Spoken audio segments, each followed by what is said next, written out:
Ironwood was like so many small towns in the American Midwest, quiet, unassuming, a place where everyone knew each other's business but rarely spoke of the dark secrets lingering just beneath the surface. It sat nestled between rolling hills and thick, dense forests, far from the noise of city life, isolated by miles of winding country roads. The streets of Ironwood seemed designed for slow, peaceful living, clean, narrow, and cobblestone paved in parts, lined with neat homes that spoke of long-term stability. The quaint town square had a diner where locals gathered for their morning coffee and a hardware store where nothing ever seemed to change. Yet there was something about Ironwood that felt wrong. A quiet unease hung in the air, as if the very walls of the town had seen things they weren't meant to. The silence was almost too perfect, too complete. At night, the air felt thick, the moon casting shadows that danced eerily in the dim light, and the wind would sometimes carry whispers, whispers that were only heard if you stood still long enough to listen. John Carter had always been a city cop. He'd lived in bustling streets, worked through the incessant noise, dealt with drug busts, gang violence, and petty criminals. The city had been his battleground where the chaos never stopped. But here, in Ironwood, everything seemed still, too still. As he stepped out of his police cruiser and looked around the town square, John couldn't shake the feeling that something wasn't right. The streets were deserted, except for a few shadows shifting in the windows of the homes and the distant chirping of crickets. It was the kind of stillness that felt unnatural, almost like it was holding its breath. He felt the weight of his own thoughts pressing down on him as he turned toward the modest Ironwood police station, a small, one-story building at the end of the street, tucked between a cafe and a run-down laundromat. His boots clicked on the pavement as he approached the entrance. The old wooden door creaked slightly when he opened it, revealing a modest but functional station. The smell of coffee and stale paper lingered in the air. A single overhead fluorescent light buzzed, casting a sterile glow over the room. The walls were adorned with faded wanted posters and a few local news clippings. It looked like a place that hadn't changed much in decades. At the front desk sat Ruthie Mills, the town's chief of police. She was older than John had expected, in her mid-40s, with graying hair pulled back into a tight ponytail, her sharp eyes assessing him even before he stepped fully inside. Ruthie had the kind of look that told you she'd seen more in her life than most people would ever care to know. There was a hardness about her, years of experience weighing on her shoulders. But beneath that, John noticed something else, a quiet sadness, something that had been carried too long for it to simply be washed away by time. "John Carter," she said, standing up and offering a firm handshake, her grip strong but not overly aggressive. "You're the new guy, huh? Ruthie Mills, chief of police here in Ironwood. I've heard a lot about you." John nodded, offering a faint smile. "I hope it's all good things." Ruthie didn't smile back. She simply gave him a knowing look, as if she'd heard enough stories in her time to know that the truth was rarely that simple. "Come on back." She motioned to the office behind the front desk. "I'll get you settled in." Ruthie led John into the back office. It was sparse, just a desk, a few filing cabinets, and a bulletin board cluttered with paperwork. One chair sat on the other side of the desk, which Ruthie motioned to. John sat down as she took a seat across from him, looking at him intently. "I'm not gonna sugarcoat it for you, Carter. Ironwood is a strange place, and we've got our share of issues." Ruthie began, her voice steady but tinged with a weariness that told John she had said these words many times before. I'm sure you've read the brochures and seen the tourist sites," she continued, tapping a pencil against the desk. "But this town isn't like most. It looks peaceful, doesn't it? A little sleepy, maybe. But that's just the way we want it to look." John raised an eyebrow, unsure where this conversation was heading. "What do you mean by that?" Ruthie leaned back in her chair, her fingers still tapping the pencil absently. "I mean, there's a reason this place hasn't changed in decades. We've got a set of rules, Carter. Rules that keep the peace. Rules that have been in place long before I got here." John was about to ask what she meant, but Ruthie cut him off before he could speak. "I don't expect you to understand them at first, but you'll learn," Ruthie said, her eyes narrowing slightly. "And you'll follow them. We all do. It's how things are around here." John shifted in his chair, feeling a growing sense of unease. "What rules? What kind of rules are you talking about?" Ruthie paused, studying him for a moment. "I'm talking about the unwritten rules, the ones that keep Ironwood, keep it from becoming something else entirely." John frowned. "Unwritten rules." Ruthie nodded, her gaze darkening as she continued. "Don't go to Cemetery Ridge after midnight. Don't leave your patrol car alone after 2 a.m. And don't ever, under any circumstances, go near the old church out by the river on a full moon." John felt a shiver run down his spine. He thought she was joking, but there was no humor in her expression. "Why?" he asked, his voice softer now, the curiosity seeping through. Ruthie's eyes met his, and for the first time John saw a flicker of something, perhaps fear, beneath her hardened exterior. "Because," she said, her voice lower, almost a whisper, "if you do, you won't come back the same. Trust me, Carter, it's better if you just keep to the rules." John tried to process what she was saying, but Ruthie wasn't done. "Look," Ruthie continued, her tone growing more serious, "you're a city guy, right? You've seen your share of trouble, I'm sure, but Ironwood is different. There are things here that don't make sense, and the more you push, the more you'll get caught up in it. Just do your job, keep your head down, and follow the rules. That's all you need to know." John opened his mouth to ask more, but Ruthie stood abruptly, cutting off the conversation. "All right, rookie, let's get you familiar with your shift. I'll show you around," Ruthie said, her tone now all business. "If you follow the rules, you'll do fine here." As John followed Ruthie outside to his patrol car, he couldn't shake the eerie feeling that had taken root in his chest.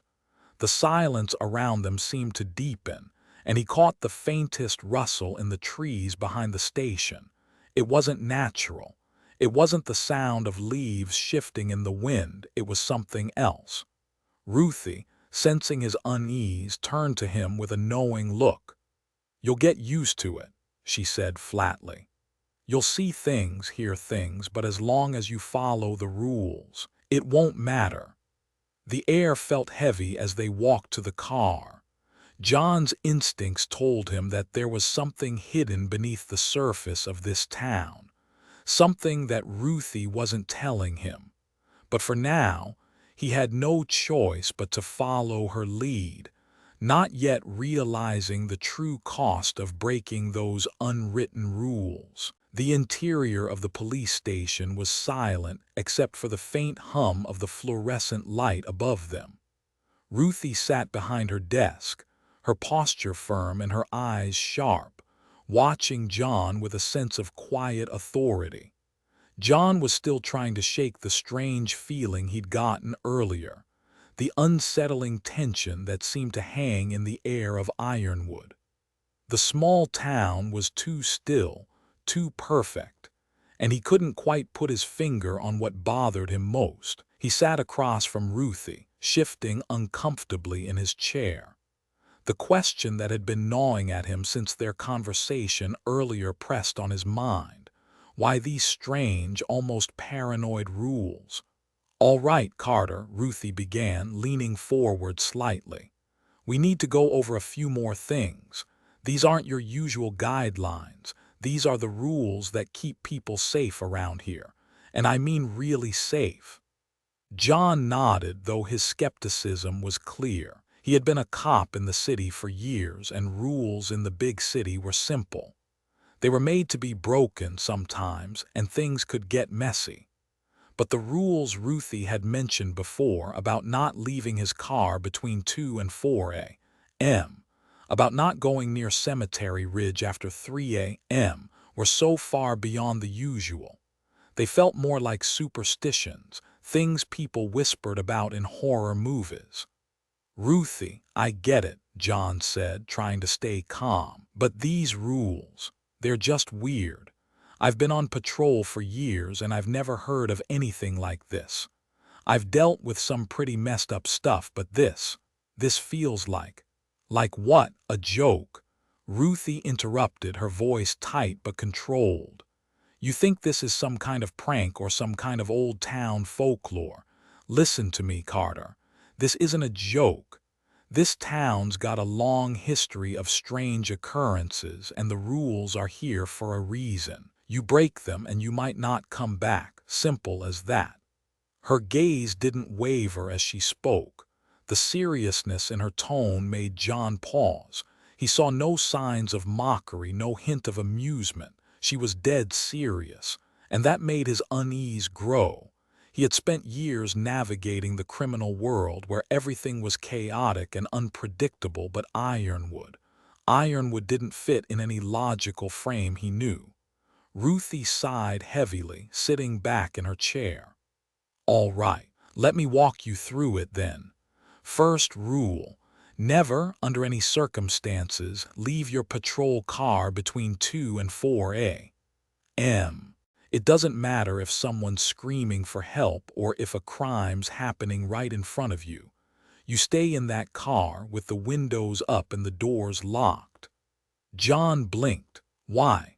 Ruthie met his gaze, and for a moment the hardness in her eyes softened, as if she was trying to convey something personal, something she had never shared with anyone before. Because you're not alone out there, Carter. You think it's just the wind or the shadows. No, trust me. Something's out there, something old. If you get out of that car at the wrong time, you might not make it back. You might not come back at all. The words hit John like a cold wave, but he forced himself to remain calm. That sounds like one of those campfire stories, something to scare the rookie. Ruthie's eyes hardened once more. You'll see for yourself. It's not a joke. Just follow the rules and you'll be fine. She paused, looking past him for a moment as if recalling something from long ago. But you break that rule, you'll be asking for trouble. I've seen it before. John let out a slow breath. This was nothing like the job he'd signed up for. This was starting to feel like some kind of bizarre test, and for a moment he almost considered asking to be transferred. But he didn't. He didn't want to seem weak.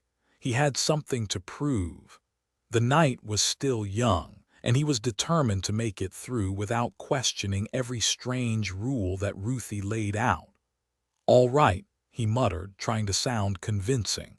What's the next one? Ruthie didn't hesitate. Never approach Cemetery Ridge after 3 a.m. That place has a bad history. Something about the old church up there. Locals talk about it, but no one really knows what happened. Some say it's the spirits of the dead, others claim it's something darker. She narrowed her eyes, and John saw a flicker of hesitation in her expression, like she was reliving a bad memory. And if I have to go up there on a call? John asked, trying to stay calm despite his growing confusion. You don't go, period. You log the call, mark it as acknowledged, but you don't step foot near it. The dispatcher knows it, the others know it, and you'll learn to know it too. John was about to ask more questions, but Ruthie cut him off. Trust me, Carter. These rules weren't made up by some old-timer with a grudge. They're the reason people still live here. They're the reason this town hasn't fallen apart like the rest of the world. Just keep your head on straight and stick to the rules and you'll make it through the night. Break them and, well, I can't promise what'll happen. John's mind was racing. He couldn't decide whether Ruthie was dead serious or simply playing some kind of long-running joke on him. The longer she spoke, the more distant and surreal her words sounded. But there was no mistaking the intensity in her eyes. Still, his instincts told him to keep asking questions. Something wasn't adding up. He leaned forward, trying to get a grip on the situation. Okay, but Ruthie, what happens if someone does break these rules? Is there like a fine, a warning? Ruthie's gaze darkened, her voice dropping to a whisper. You really want to find out? John flinched, his pulse quickening. She was serious, and the shift in her tone made it clear that there was something more, something far more dangerous, lurking behind the rules she was explaining. All right, rookie, she said, standing up abruptly. Enough talk. We've got a shift to start. You've got a lot to learn, and you'll learn it fast whether you want to or not. She handed him the keys to his patrol car, her eyes softening for a brief moment. Follow the rules. That's all I can say. John spent the rest of the afternoon in a haze, trying to absorb everything Ruthie had said. The eerie rules, the silence of the town, the strange feeling that lingered in the air like a heavy fog that wouldn't lift. His first patrol shift started at 10 p.m., and he was eager to get started, eager to prove he could handle it. It was just a small town, right? How hard could it be? Ironwood streets were eerily quiet as John made his rounds. The glow from the streetlights cast long shadows across the cobblestone streets, and the windows of the old homes reflected his patrol car's headlights as he passed. The only sound was the steady hum of his radio and the occasional chirp of crickets in the distance. As he drove down Main Street, the emptiness seemed to stretch on forever. The town was asleep, or at least it appeared that way. John tried to shake off the feeling of unease gnawing at him, but it only grew stronger the longer he patrolled. He passed by Cemetery Ridge and immediately noticed something out of place. The old church, shrouded in mist, stood at the top of the hill like a forgotten monument. For a brief moment, he could have sworn he saw movement in the window, a shadow darting past the glass, but when he blinked, it was gone. He drove a little faster, reminding himself not to get paranoid. It was just a draft, right? Just the wind. As the clock ticked closer to 2 a.m., John began to feel that strange, prickling sensation in the back of his neck. He glanced at the clock on the dashboard. 2:03 a.m. His thoughts drifted back to Ruthie's words. Never leave the car between 2 and 4 a.m. The hairs on his neck stood up. There was something wrong about this town. The longer he stayed, the more he felt like he was sinking deeper into something he didn't fully understand. His radio crackled to life, pulling him out of his thoughts. Unit 5, we have a call near the park. Possible break-in. Over. John took a deep breath, straightening in his seat. His eyes flickered over to the rearview mirror where the dark expanse of the woods loomed.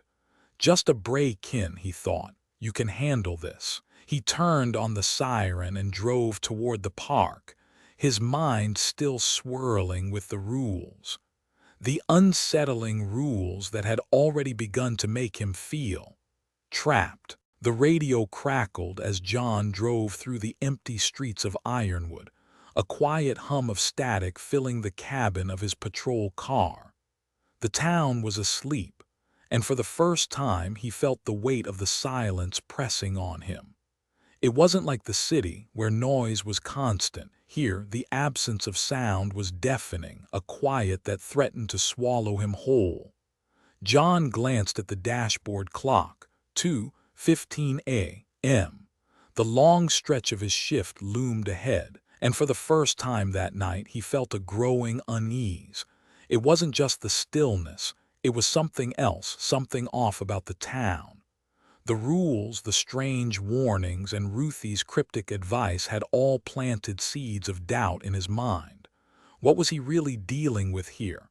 Suddenly, the radio interrupted his thoughts.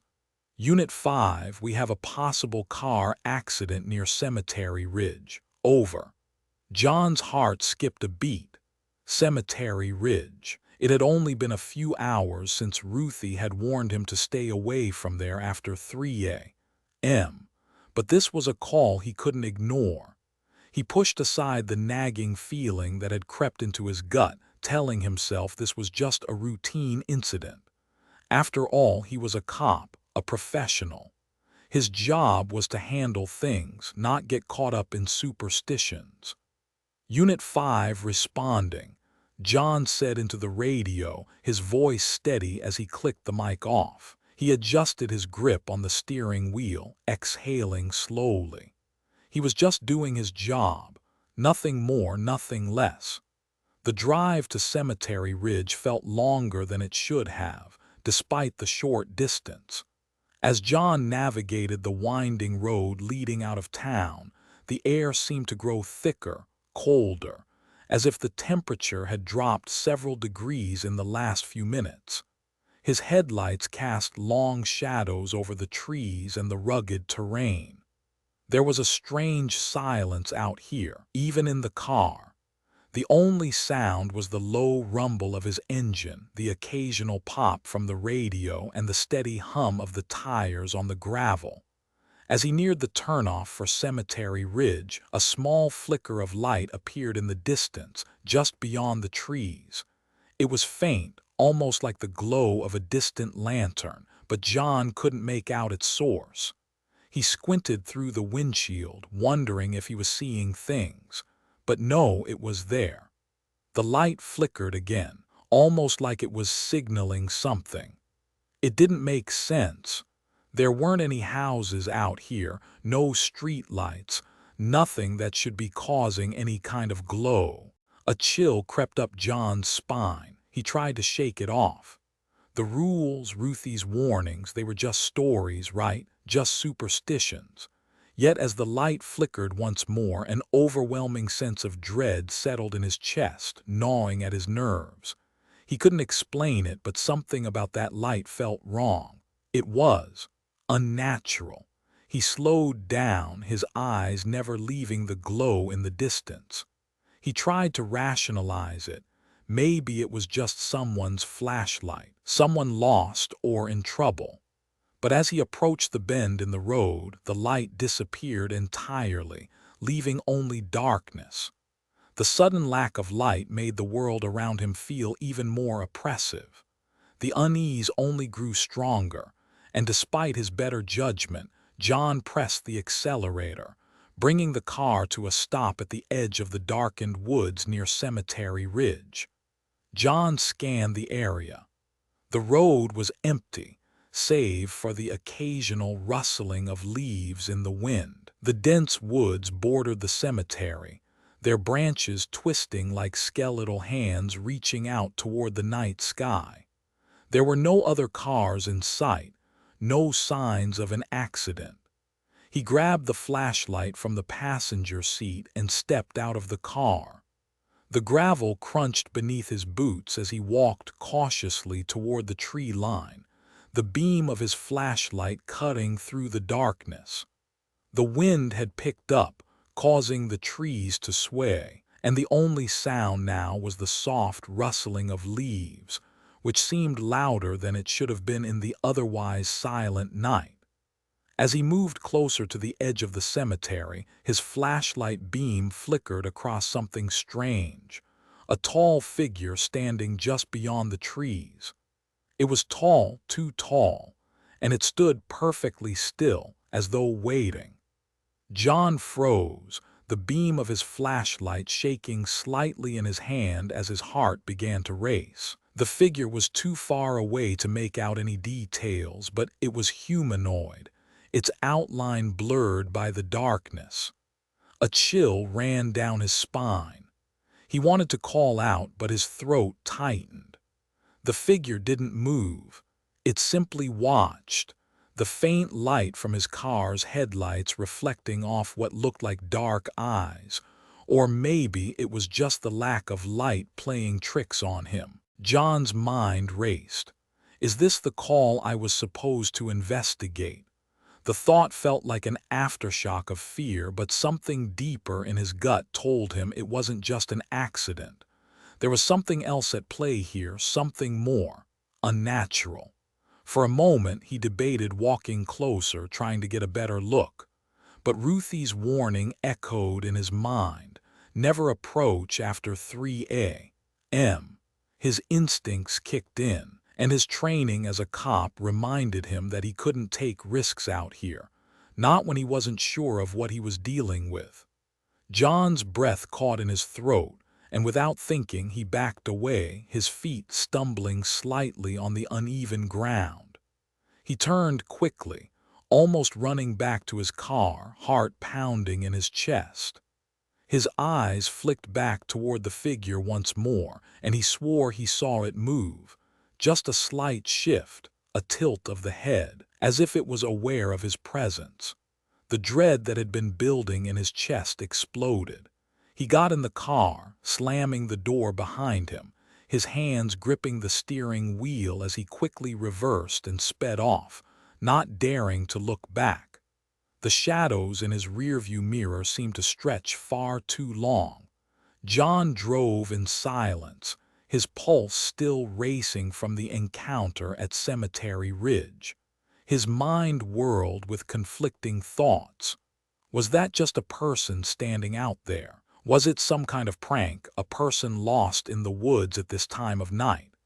It didn't make sense. Who would be out there in the dead of night near the cemetery? Maybe I was just seeing things.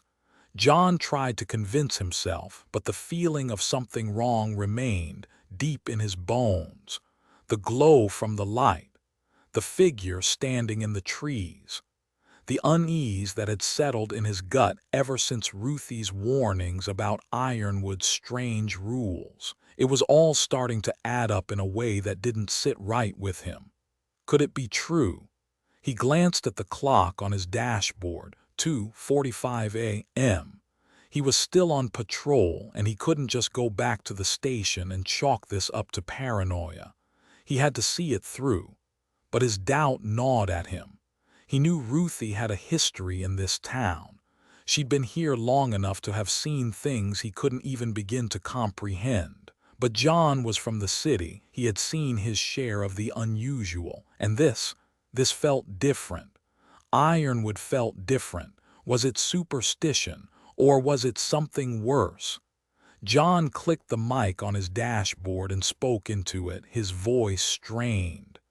Unit 5, I'm requesting backup. Possible unusual activity near Cemetery Ridge. Over. There was a long pause before the radio crackled. Unit 5, backup is 10 minutes away.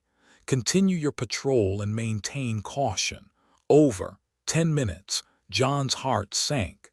That was a long time, and with the figure still fresh in his mind, he didn't feel like waiting around.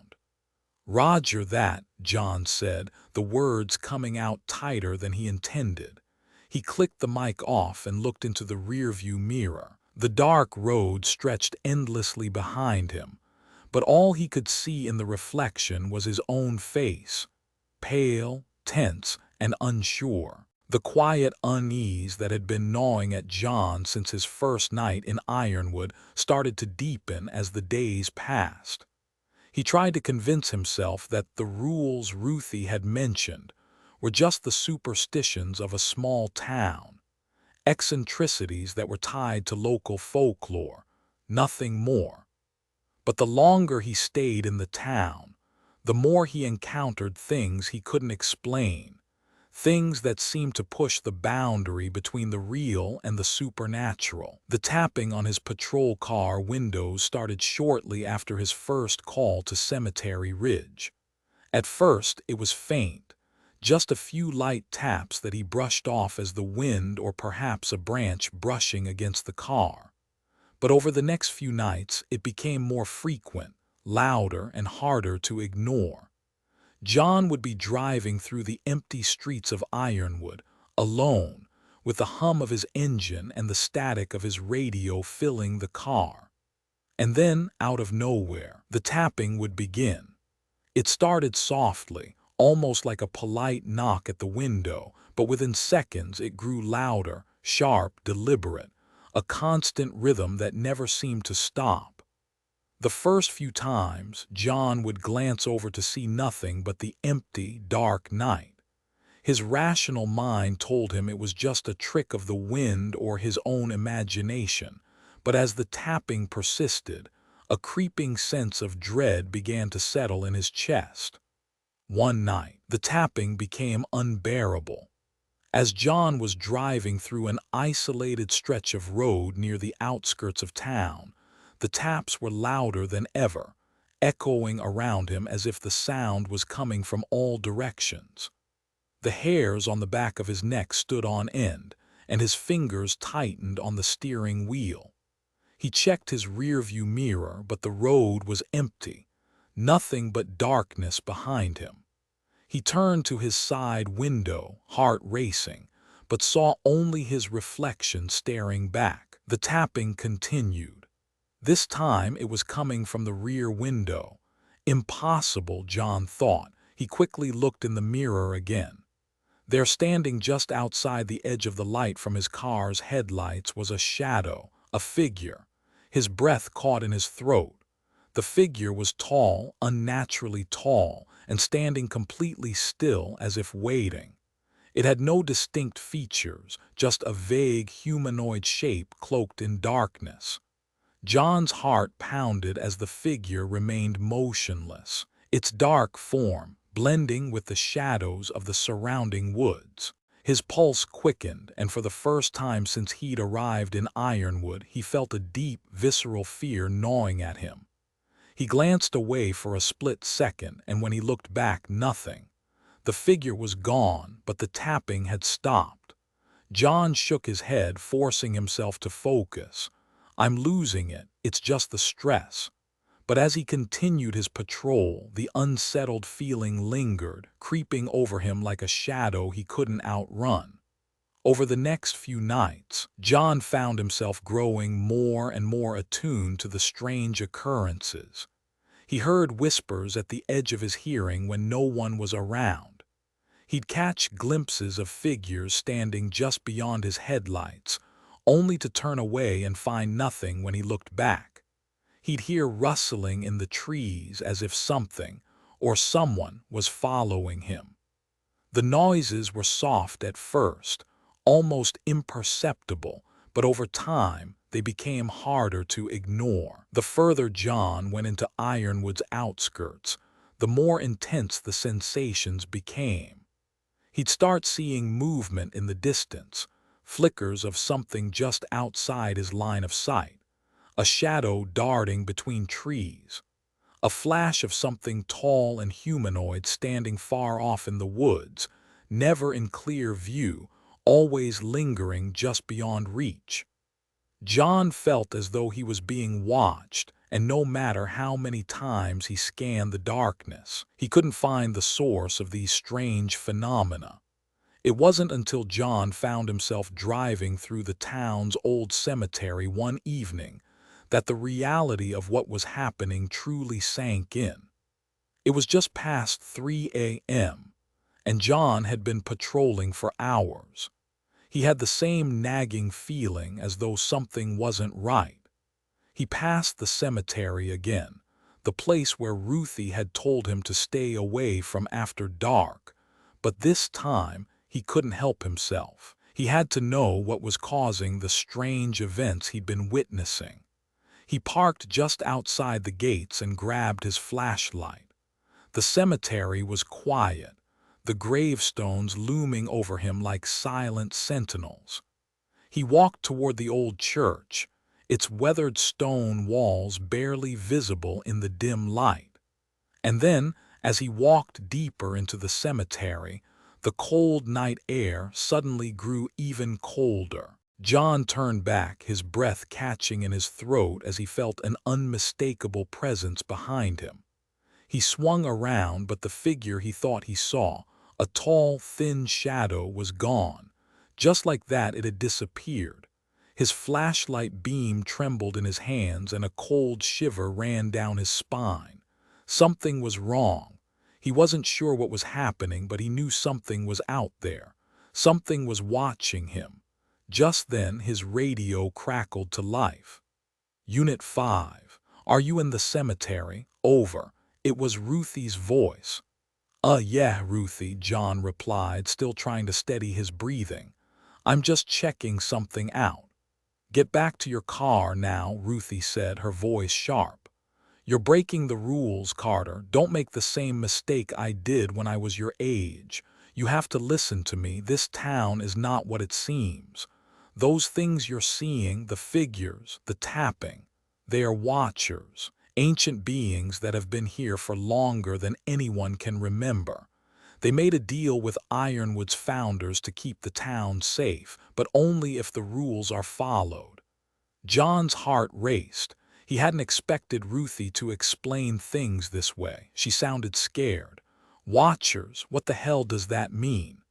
"They're not human, Carter. They're guardians of the boundary between our world and something else," Ruthie said, her voice low and trembling. "Ironwood was built on an agreement, a pact that keeps us protected. The rules keep the balance. The Watchers have been around for centuries. They're not ghosts, but they're not human either. They're bound to the town, and they will do whatever it takes to enforce the rules. If you break them, if you get too curious, there will be consequences." John was silent for a moment, his mind struggling to keep up with the information Ruthie had just dumped on him. He didn't know what to say. This was too much to process. "Carter," Ruthie continued, her voice pleading, "this isn't a joke. The things you're seeing are real. They're not trying to hurt you, at first. But the more you go against the rules, the more they'll come after you. Just go back to your car. Don't approach the cemetery. Don't go near anything that feels wrong, please." John's mind was racing as he hurried back to his patrol car. His thoughts collided in a blur of confusion and disbelief. Watchers, guardians, ancient beings. The idea seemed preposterous, yet the fear in Ruthie's voice had been unmistakable. As he reached his car, he heard the sound again, the unmistakable tapping on his window. He jumped, his heart pounding in his chest. The tapping wasn't just coming from the side window anymore. It was now coming from the back. John turned around slowly, gripping his flashlight tightly. His eyes scanned the darkened road behind him, and then through the darkness he saw it. A tall, humanoid figure standing near the edge of the woods. It was cloaked in shadow, and its face was hidden beneath the dark hood of its cloak. The figure stood motionless, but John could feel its gaze, its presence pressing in on him. His breath caught in his throat. The figure didn't move. It didn't need to. John's body was frozen in place, his mind refusing to process what he was seeing. But then, as though aware of his gaze, the figure tilted its head slightly. The movement was almost imperceptible, but it was enough to send a cold wave of terror through John's body. He blinked, and in the instant his eyes shifted, the figure was gone, vanished into the shadows like it had never been there. John gasped for air, his legs trembling as he climbed into the car and slammed the door shut. His hands were shaking as he started the engine, the sounds of the tapping still echoing in his mind. He couldn't stop thinking about the figure. He had seen it. He knew it had been real. John drove away, his mind reeling. The terror that had gripped him in the cemetery still lingered, but the confusion, the doubt, it gnawed at him. Ruthie's words echoed in his mind. Watchers, guardians, what was real, what wasn't? As John continued driving through the dark streets of Ironwood, the weight of his experiences began to settle in. He didn't have the answers, but one thing was for certain: Ironwood was hiding something far darker than he could have ever imagined. It had been nearly a week since John's encounter with the figure by Cemetery Ridge, and his mind was a mess. He had tried to convince himself that everything he had witnessed was just the result of too many late nights and an overactive imagination. But the more time passed, the harder it became to ignore what was happening around him.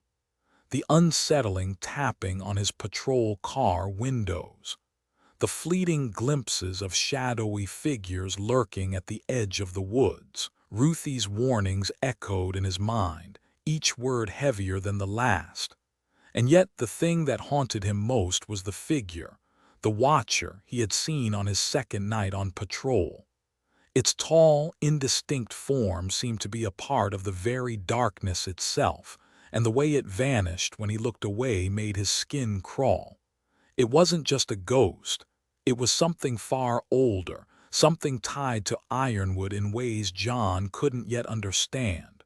One afternoon, when he was supposed to be on his break, John couldn't shake the need to find answers. He had already scoured the police station for any evidence that might explain the strange occurrences, but nothing had come up. The archives were a mess: old files, case reports, and photographs stacked in haphazard piles. But it was in one of the dusty corners of the storage room, tucked behind a filing cabinet, that he found it, a weathered leather-bound journal. Its pages were yellowed with age, the cover cracked and worn. John hesitated for a moment before pulling it from the shelf. The journal felt heavier than it looked, as if it carried a weight that went beyond its physical form. He dusted it off and carefully opened the first page, revealing neat handwriting in faded ink. It was the handwriting of the former police chief, William Hayes. As John flipped through the pages, he quickly realized that the journal chronicled much more than just routine police work. Chief Hayes had written extensively about the strange history of Ironwood and its uneasy relationship with the supernatural forces that seemed to haunt the town. The earliest entries were dated back to the 1800s, when Ironwood was still a fledgling settlement. According to Hayes, the town's founders had encountered something unusual shortly after their arrival: an ancient tribe of beings who existed in the woods surrounding the settlement. These beings were not human, yet they were not quite like the spirits or demons that most people in the town had heard about in stories. The journal described them as watchers, creatures that had lived in Ironwood for centuries before the settlers ever arrived. In the beginning, the settlers tried to drive the watchers away, thinking them to be dangerous or malevolent. But the watchers, it turned out, were far older and far more powerful than the settlers could imagine. Instead of attacking or retaliating, the watchers offered the settlers a pact, a deal that would ensure their survival in the harsh wilderness of Ironwood. The settlers would be protected from the dangers of the land, and in exchange they would have to follow a strict set of rules. These rules were simple but profound: never break the peace of the land, never stray too far from the town's boundaries, never ignore the watcher's presence, and above all, never disrupt the balance that had been established. The settlers agreed, believing they had no choice. Over time, the watchers faded into the background of Ironwood's history, becoming more myth than reality. But the rules remained in place, passed down through generations of town leaders and law enforcement officers. The town had flourished, but at a cost.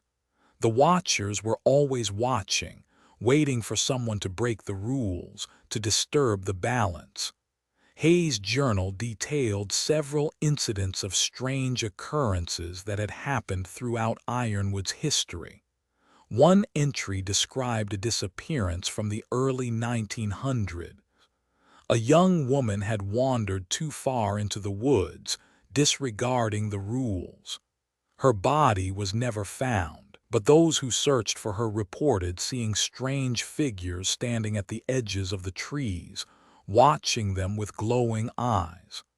Another entry detailed the story of Officer Thompson, who had been a part of the police force back in the 1970s. He had approached one of the Watchers, an ancient figure standing at the edge of the cemetery, and was never seen again. Each story was the same. The Watchers did not attack, but they exacted a price. Those who broke the rules, whether by wandering into forbidden areas, seeking out the Watchers, or questioning the unspoken laws of Ironwood, disappeared. Some were taken, others were transformed, becoming Watchers themselves, bound to the town for eternity. As John read, his heart began to pound in his chest. The journal's accounts were chilling, but it was the conclusion that Hayes had written at the end of the final entry that made John pause. The Watchers are not our enemies, but they are not our friends either. We are their tenants and they are our landlords. The rules are simple, but they must be followed without question. To break them is to invite chaos, and chaos will destroy us all. John slammed the journal shut, a cold sweat breaking out across his skin. The weight of what he had just read settled heavily in his chest. The town's rules weren't just some ancient tradition, they were a lifeline, and if he or anyone else in Ironwood broke them, the consequences would be far worse than anything he could imagine. John leaned back in his chair, staring at the closed journal, his mind racing. The reality of what he had just uncovered hit him harder than any crime scene he had ever investigated. This wasn't just about crime or law enforcement, it was about survival. The rules weren't arbitrary. They were a defense against something far more dangerous than anything he had ever dealt with. He thought back to the first time he had heard Ruthie's warnings about the Watchers. He had dismissed them as superstition, old stories meant to scare rookies and newcomers. But now, with the journal in his hands and the chilling accounts of Officer Thompson, the missing woman, and the countless other unexplained events scattered throughout the town's history, he could no longer deny the truth.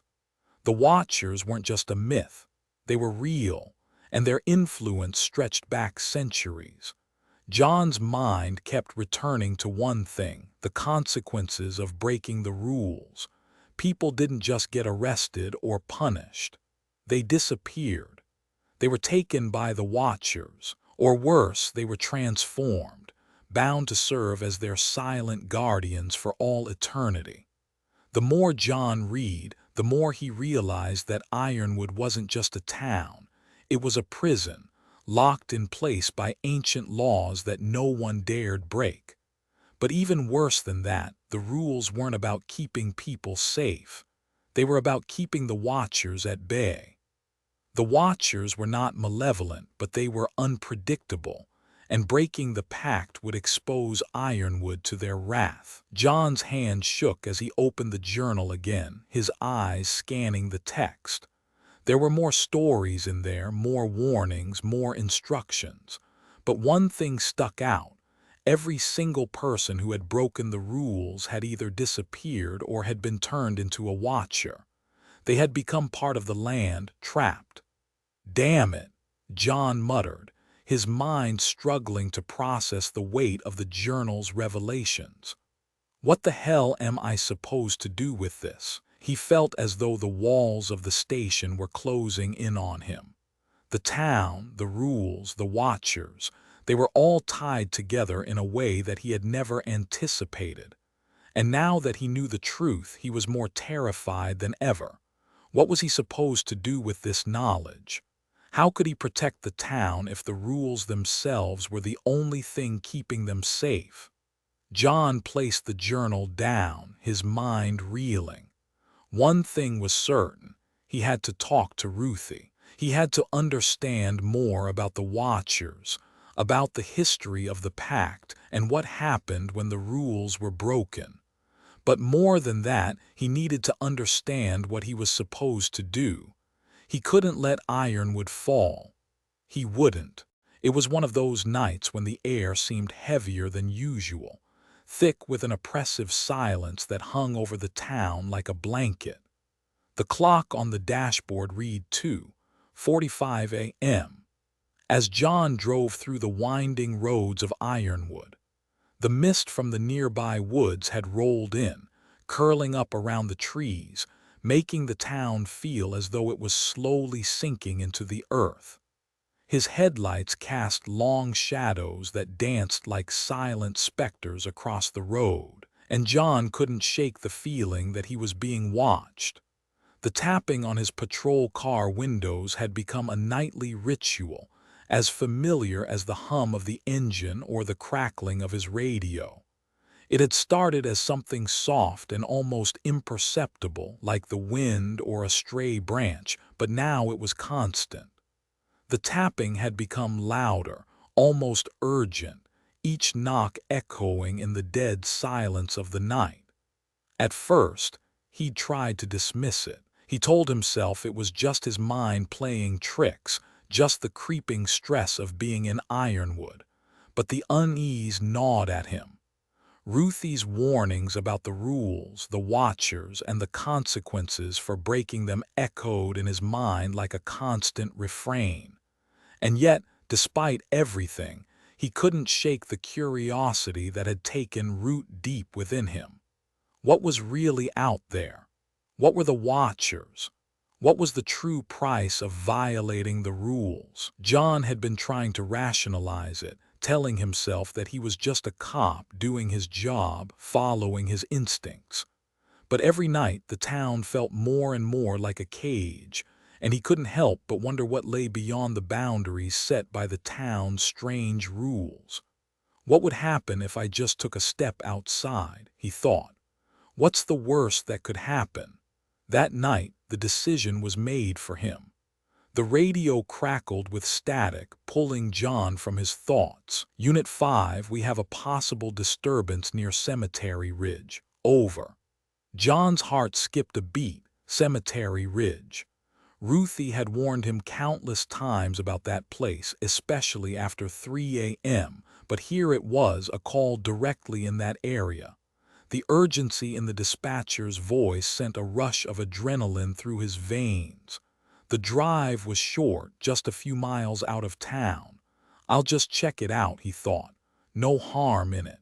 Just a quick investigation. He'd been on plenty of routine calls before. Nothing out of the ordinary. He turned the wheel toward Cemetery Ridge, his thoughts clouded with doubt, but pushed forward by his own curiosity. The mist outside the car seemed thicker now, the world beyond his headlights swallowed by the fog. As he neared the cemetery, the road became increasingly narrow, and the trees on either side leaned in, their branches like skeletal arms reaching for him. John parked the patrol car near the entrance of the cemetery, his headlights illuminating the weathered stone walls and the dilapidated gates. There was an unnatural stillness here, and it seemed as if the entire world was holding its breath.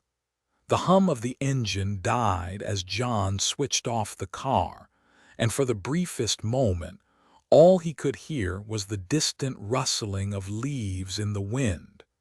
He was alone, completely alone. He grabbed the flashlight from the passenger seat and stepped out of the car, his boots crunching on the gravel as he made his way toward the old cemetery gates. The wind picked up, biting through his uniform, and John shivered involuntarily. The cemetery was quiet, too quiet, but there was a strange weight in the air, as if something unseen was waiting. The moment John stepped beyond the gates, the cold wind rushed past him like a tidal wave. It was sharp, unnatural, as though it was coming from a place much deeper than the night air. He felt a jolt, a sudden shift in the ground beneath his feet, and for a moment he thought he had lost his balance.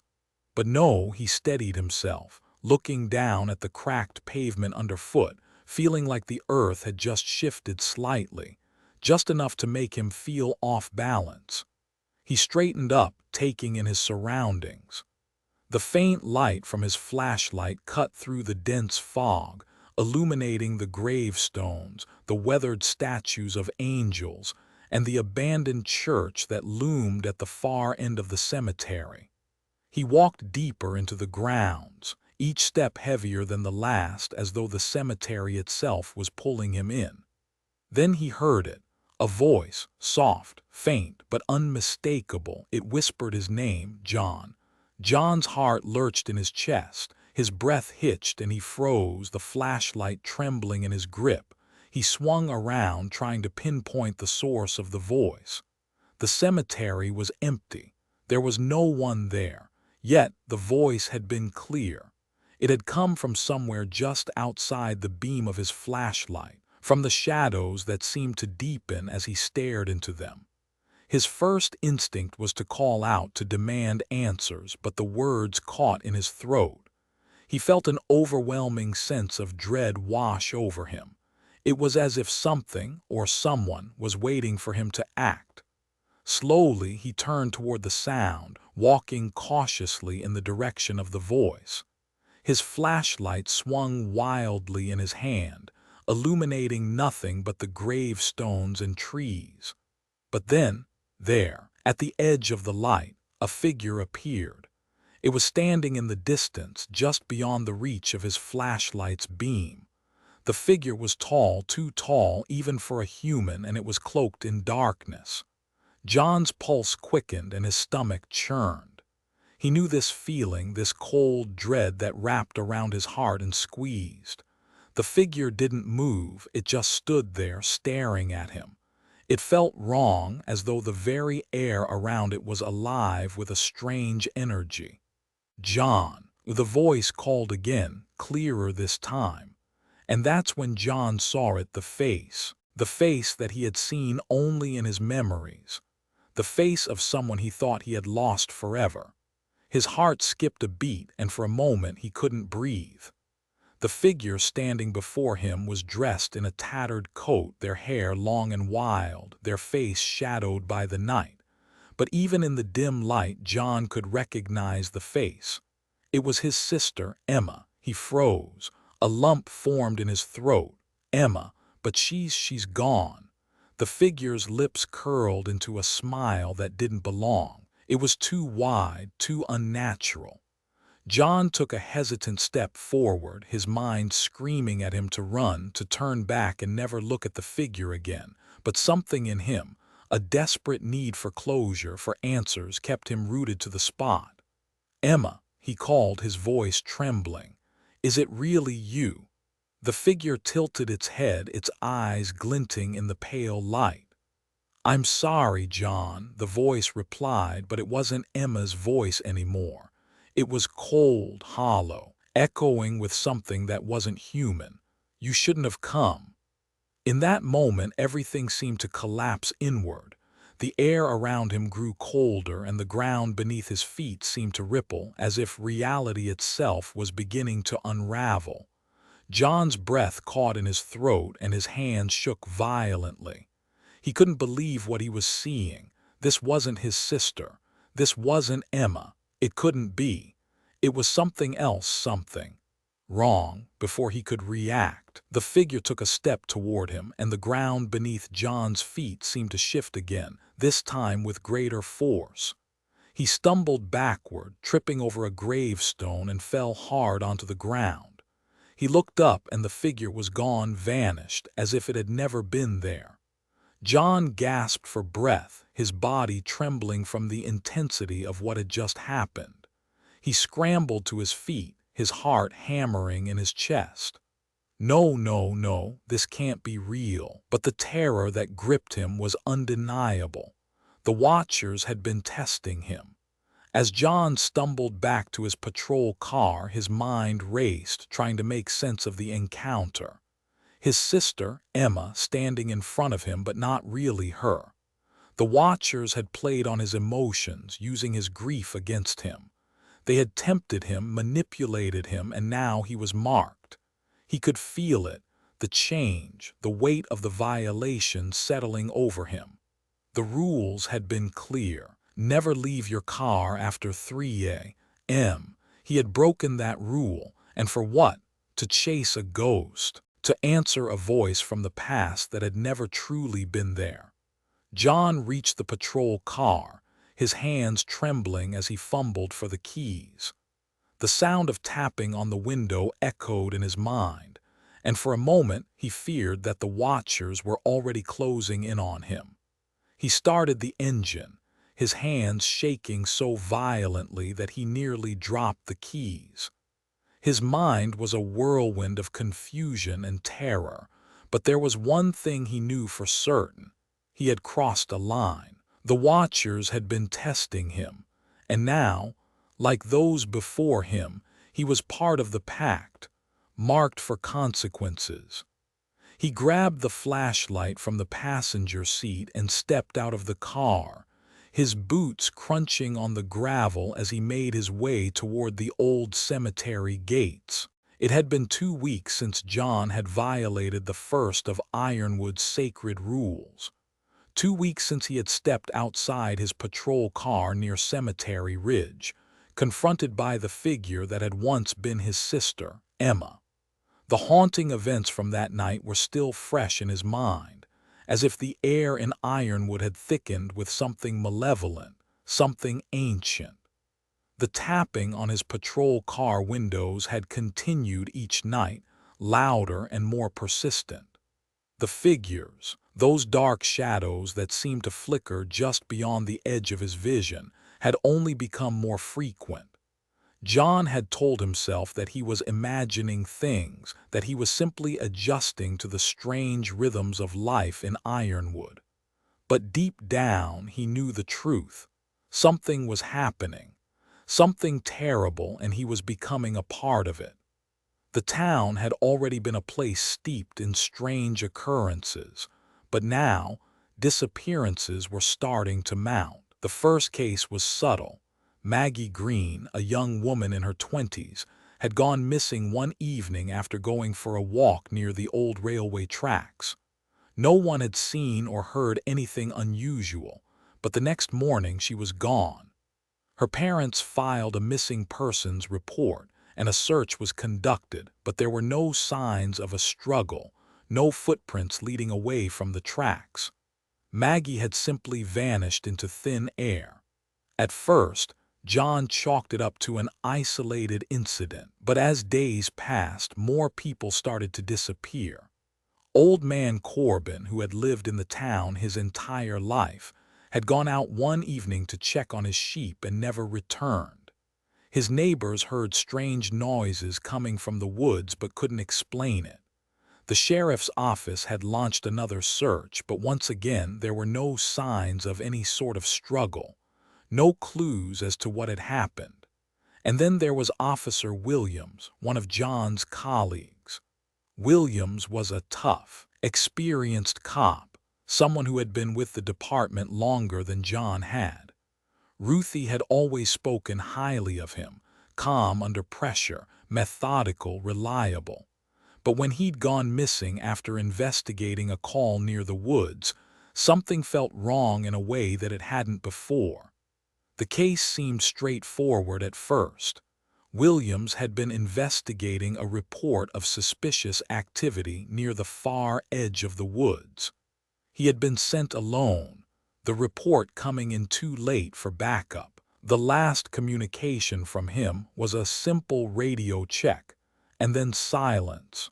When Ruthie had sent another officer to check on him, they found his patrol car abandoned, the engine still running, but no sign of Williams. The whole town had searched for days. There were no signs of him, no clues. The woods seemed to have swallowed him whole. John had a sinking feeling, one that seemed to gnaw at him with each passing hour. He couldn't help but think back to his own violation of the rules, when he had ventured out of his patrol car and had seen that figure of Emma in the cemetery. What if that's what was happening to these people? What if breaking the rules was costing them more than they realized? It wasn't until 5 days later that Officer Williams reappeared. He walked back into the station as if nothing had happened, his uniform unruffled, his eyes strangely blank. Ruthie had been the first to see him. "Where the hell have you been?" she had asked, her voice tight with tension. Williams didn't answer right away. His gaze was distant, unfocused.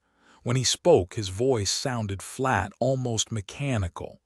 "I was out there," he said, his words slow. "I was out there with them." John had been in the station when Williams arrived, and something about the officer's demeanor made his skin crawl. There was no fear, no anger, no confusion in his eyes, just an emptiness that was difficult to comprehend. He looked like he had walked back from the dead, and that was when John realized something truly horrifying. Williams had broken the rules. He had stepped outside the boundaries, gone too deep into the woods, perhaps even approached the Watchers. And now he was different. Ruthie tried to talk to Williams, to understand where he had gone and what had happened to him during those missing days, but he gave no answers. He simply walked around like a ghost, taking his place among the other officers. His movements were slow, deliberate, as if his mind was no longer fully engaged with the world around him. The town continued to function as best it could, but there was an ever-present darkness that had settled over Ironwood, a palpable tension that grew with each passing day. The townsfolk started to notice William's strange behavior, his detached, almost otherworldly presence. His once bright blue eyes had faded to an almost milky color, and he never seemed to blink. He was always watching, always staring. And the more time he spent around the station, the more John became convinced that something wasn't right. The tipping point came when Williams was sent out on a routine patrol in the early morning hours. The call came in around 3:30 a.m. The Watchers had been silent for days, but John could feel that this was different. When Ruthie received the radio report, she immediately set out to find him. It was only when she found his patrol car near the woods, just like before, that John realized the full extent of what was happening. Williams was standing outside the car, his body unnaturally still, his gaze fixed on something only he could see. And that was when John saw it, the dark figure standing just behind him. It wasn't the usual Watcher he had seen before. This one was different, more imposing, taller, its shape more defined, almost human in its form. The Watcher seemed to pulse with energy, a strange, unnerving presence that made the air feel thick, suffocating. John took a hesitant step forward, but Ruthie held up a hand, stopping him. "Stay back," she whispered, her voice barely audible. "It's too late for him." John stared at her, confusion clouding his mind. "What do you mean? What happened to him?" Ruthie didn't respond right away. Her eyes were fixed on Williams, watching him with a sadness that John had never seen before. "He broke the rules. He's been claimed." John turned his gaze back to Williams, his mind spinning. "Claimed." Ruthie nodded slowly. "He's one of them now, a Watcher. The same thing happens to anyone who breaks the rules of the town. They don't die. They don't disappear, but they are no longer human. John felt the ground shift beneath him. Williams wasn't just missing. He was transformed, bound to the Watchers now, part of the very system that governed Ironwood. His body was still there, but his soul, his humanity, gone. John stared at Williams, his body rigid with shock. Ruthie's words hung in the air like a thick fog, and as the realization settled into his mind, John felt his blood run cold. The Watchers weren't just otherworldly creatures. They weren't demons or spirits. They were people, people who had violated the rules of the town just like he had. People who had broken the pact and paid the price. And now they were bound to the land, forever watching, forever waiting for the next person to make the same mistake. John's stomach churned with disgust as he realized the true cost of the Watchers. They were not simply guardians of some ancient law. They were the result of breaking that law. They were living, breathing reminders of what happened when someone strayed too far from the rules. And now, John was marked. Ruthie had warned him, but he had dismissed her words as superstition, as nothing more than the paranoid ramblings of someone who had been here too long. But now, looking at looking at what Williams had become, John knew the truth. He was on the verge of becoming something else, something he couldn't quite understand. The Watchers were no longer just stories. They were real, and they had claimed another soul.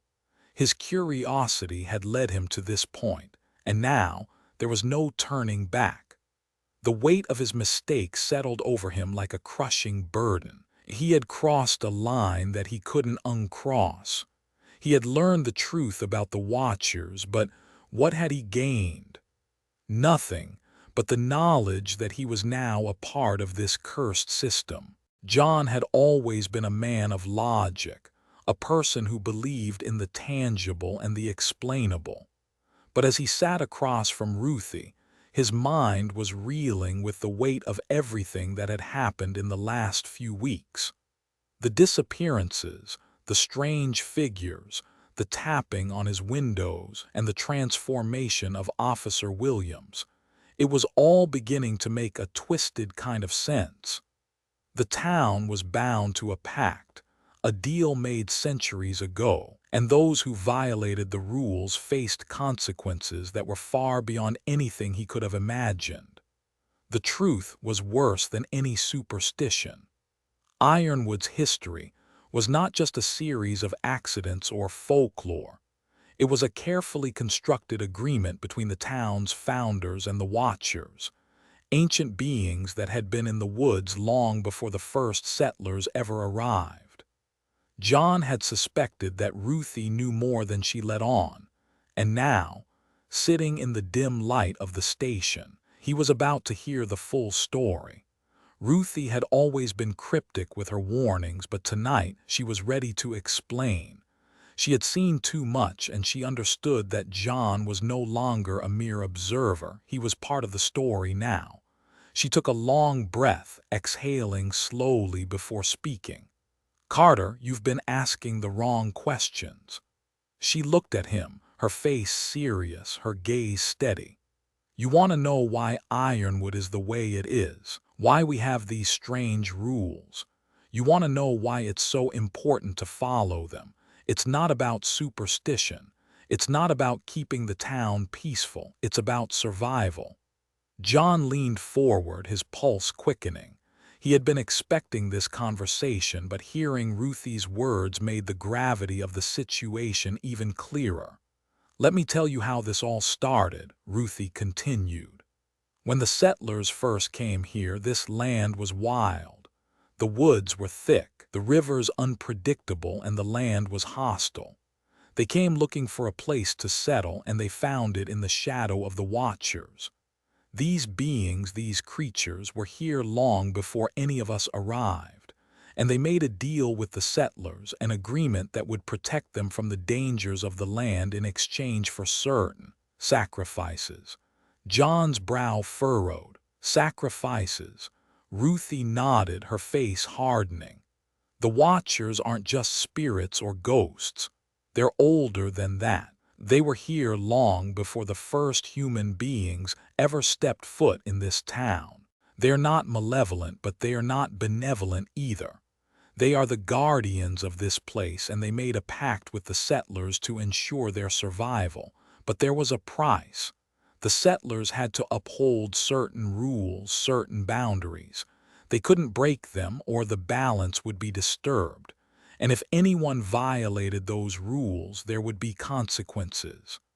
John listened intently, trying to piece everything together. So, the rules.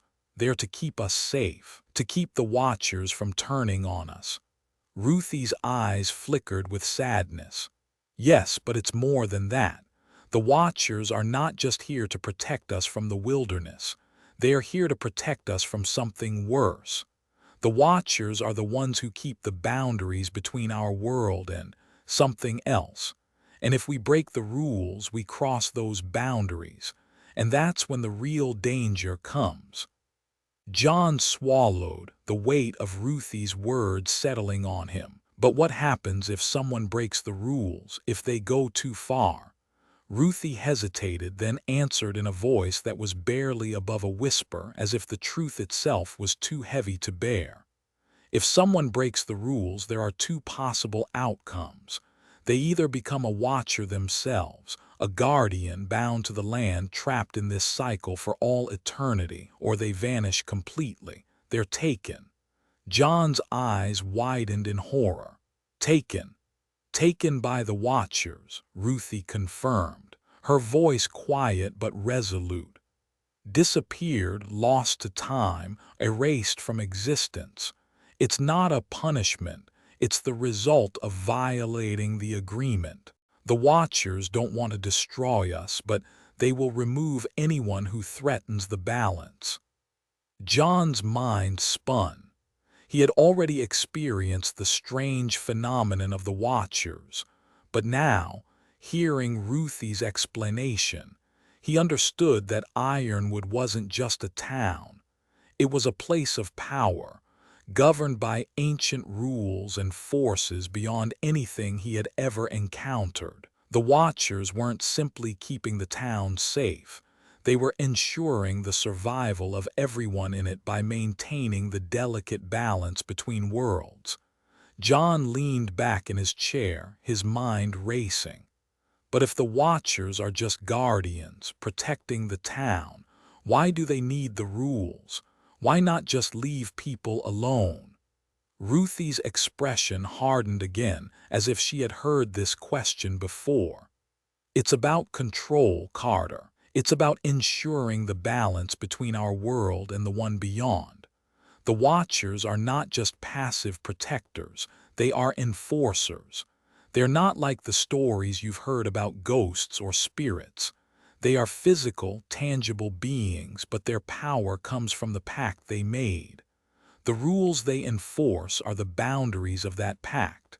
The settlers agreed to live by those rules, and we've all been living by them ever since.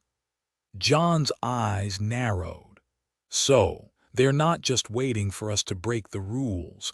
They're watching, waiting for any sign that someone will cross that line. Exactly, Ruthie said, her voice a little more forceful now. The Watchers aren't just passive observers. They are actively guarding the town from something worse, something that would come through if the balance were to be broken.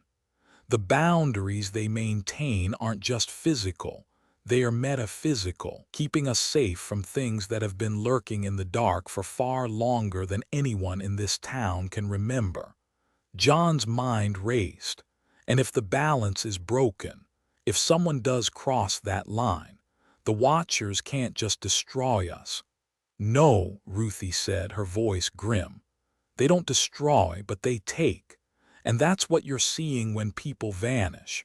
When they break the rules, they don't just disappear, they become part of the Watchers' domain.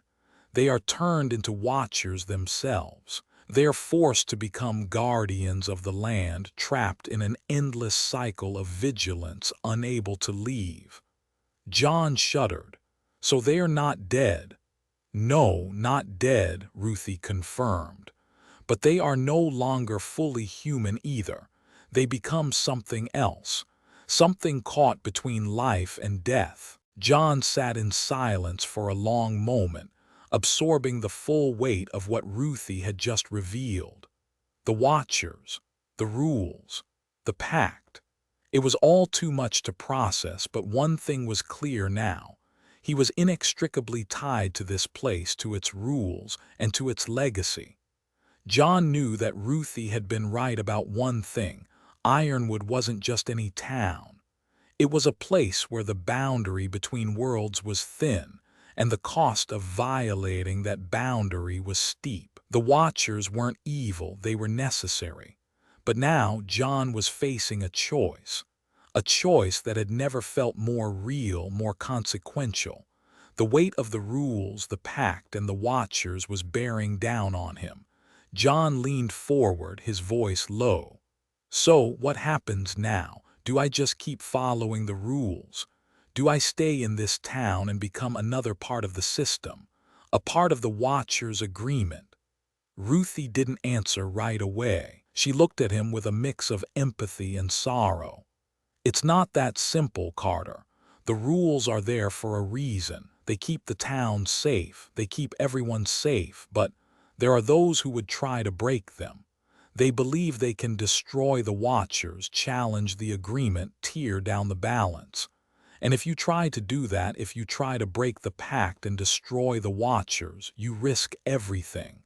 You risk the entire town. You risk them coming through." John's heart raced as he processed her words. Was Ruthie saying he had the power to break the pact, to destroy the Watchers? It seemed impossible, yet something deep inside him stirred.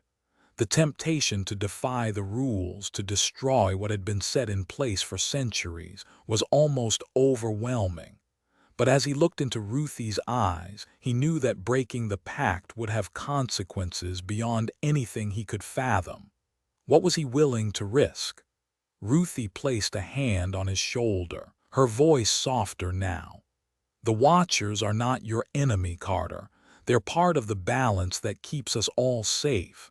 If you try to fight them, you won't just be fighting them, you'll be fighting everything that has kept Ironwood from falling apart. It's not about destroying the Watchers. It's about learning to live with them, to respect the rules they enforce. You have a choice to make. Stay with the pact, stay with the rules, and keep the peace, or try to break it and risk everything." John's eyes flickered between Ruthie and the dark shadows outside the station. He was at a crossroads. The choice wasn't clear, but one thing was. The road ahead was fraught with danger. If he chose to fight the Watchers, he might lose more than his soul. He might lose Ironwood itself. Days had blurred together, and the more John looked into Ironwood's history, the more entangled he became in its web of secrets. The Watchers, the rules, the unspoken pact.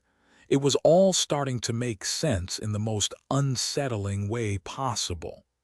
As Ruthie had explained, the Watchers were not malevolent spirits, nor were they just an ancient curse. They were guardians, enforcers of an ancient agreement made between the first settlers of Ironwood and the mysterious entities that had always existed in the land. But that realization brought its own weight. John felt trapped. The rules, no matter how strange or arbitrary they seemed, were a part of the very fabric of Ironwood's existence. The Watchers, the forces that had governed this town for centuries, had an undeniable influence on everything that happened within its boundaries. He couldn't escape them, and more importantly, it seemed like no one could, not without consequences. At first, John had believed that there was something to uncover, some way to break free from the suffocating grip of the Watchers. But now, after weeks of investigation, the more he delved into Ironwood's past, the more he realized that the Watchers weren't just protecting the town, they were keeping it. The balance of Ironwood depended on their presence, their rules, their control. Every single disappearance, every strange occurrence, was a consequence of breaking the pact that had kept this town from collapsing into chaos.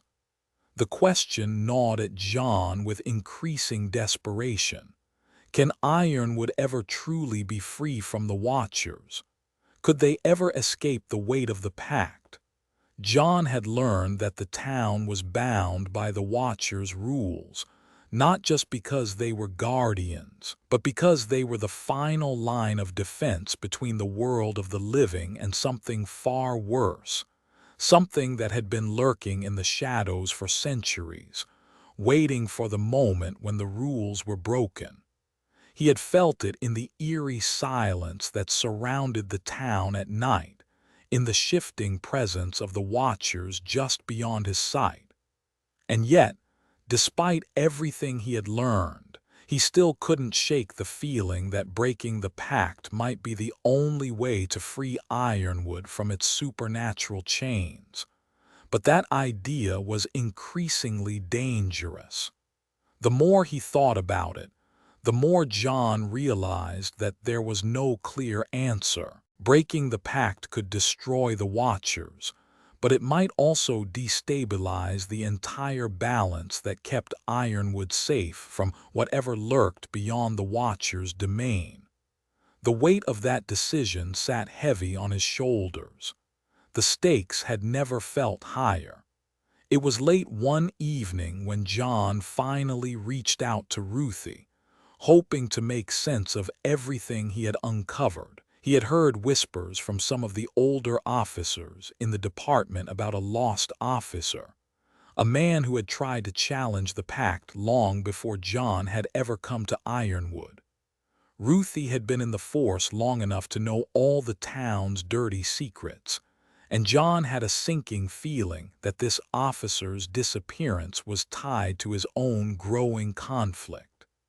When Ruthie agreed to meet him, John could sense that this conversation would be unlike any of their previous talks. Ruthie had always been guarded, holding her cards close to her chest, but tonight she seemed different, tired, worn, as if she were carrying a burden she could no longer hide. They met at the old diner just outside of town, a small, dimly lit place where the locals came for coffee in the early hours of the morning. Ruthie sat across from John, her coffee untouched. Her face was as grim as ever, but there was something more in her eyes tonight, something that told John she was about to share the truth that had haunted her for years. "You've been asking about Officer Daniel, haven't you?" Ruthie said softly, breaking the silence. John nodded, his heart skipping a beat.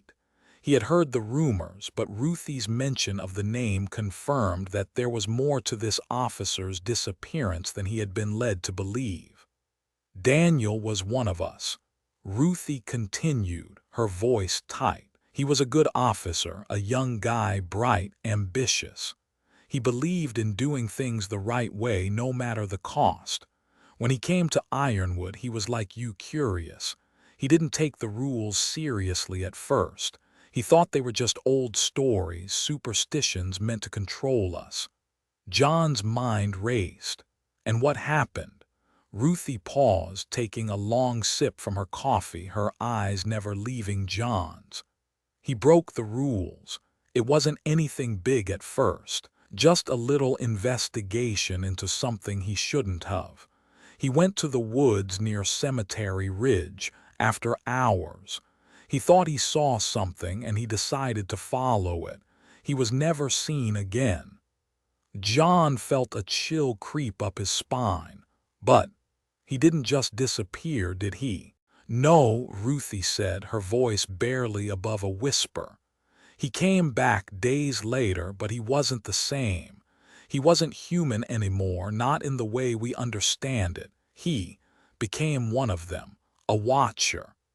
John blinked, his mind struggling to process Ruthie's words. What do you mean, became one of them? Daniel's body was the same, but his eyes were different. He wasn't the man we knew. He'd been claimed by the Watchers, bound to the land. He couldn't speak about what had happened to him, but I could see it in his eyes. It wasn't just the Watchers who had the power to take people, it was the land too. John's stomach twisted. You mean to tell me that if I keep breaking the rules, I could end up like him? Ruthie's gaze hardened. Yes, John, you are like him. You're already too far into this. You've seen too much and the Watchers have noticed you. If you break the pact any further, you won't just risk your own life, you'll risk the town's survival. As John left the diner, the weight of Ruthie's words pressed on him. Daniel's story had been a cautionary tale, one of curiosity gone wrong. Ruthie had been trying to warn him, to make him see that there was no way out, no way to escape the Watchers once they had you in their grip. But John couldn't shake the feeling that there was still more to uncover, that there had to be a way to end the Watchers' reign over Ironwood. The more John thought about it, the more the idea of breaking the pact tempted him. If he could just figure out how to challenge the Watchers, how to destroy their control over the town, he could free Ironwood from the stranglehold that had kept it in darkness for centuries. But breaking the pact could have devastating consequences. The Watchers weren't the only threat to Ironwood. The more John understood about their role in maintaining the town's survival, the clearer it became that they were not simply the enforcers of a cruel system. They were the guardians of a fragile peace, keeping something far darker from entering the town. John's moral dilemma was one he couldn't shake. Could he take the risk and try to destroy the Watchers, knowing that it might destabilize the entire town? Or should he honor the rules, as Ruthie had urged, and keep the fragile peace, even though it meant living under their control forever? The next night, John received a call about a suspicious figure near Cemetery Ridge. He knew the location all too well by now.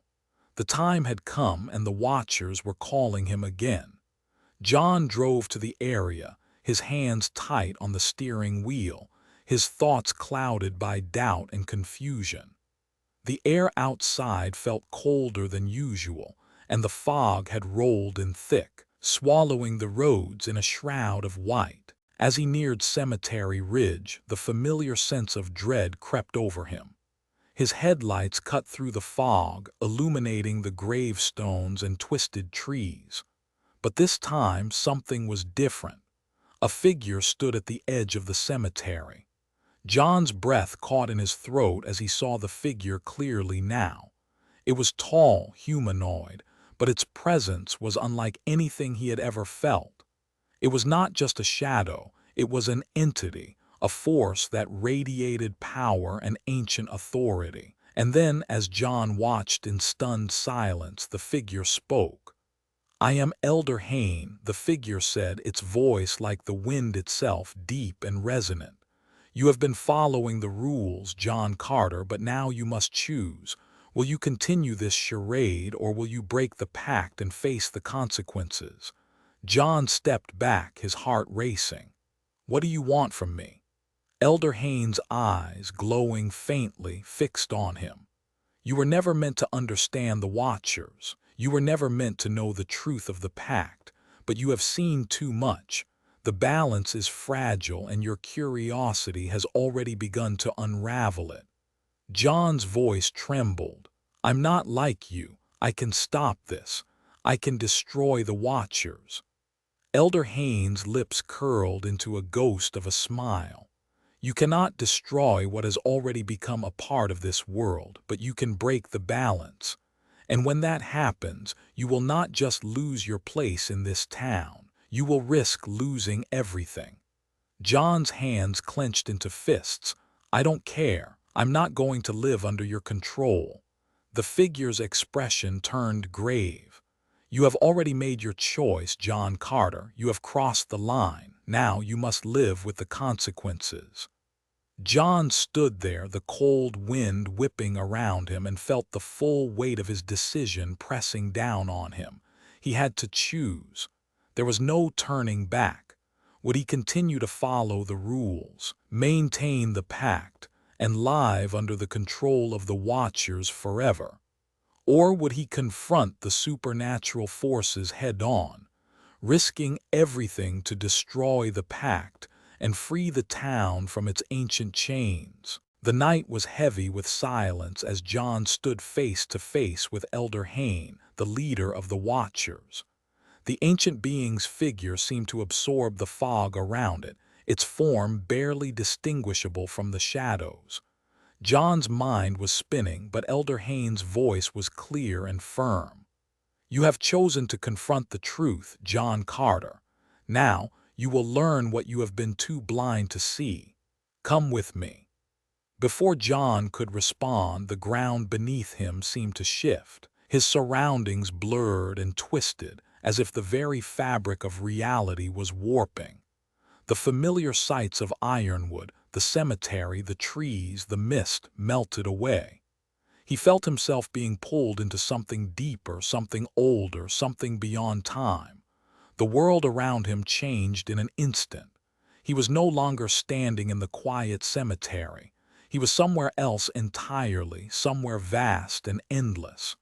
The air was thick with the scent of earth, decay, and something alien. The ground underfoot was cracked, like an old, abandoned world, one that had been left to rot in silence for eons. Elder Hayne stood beside him, towering and imposing, his form flickering with strange, unearthly light. "This is the true nature of Ironwood," Hayne's voice echoed, resonating with an unsettling weight.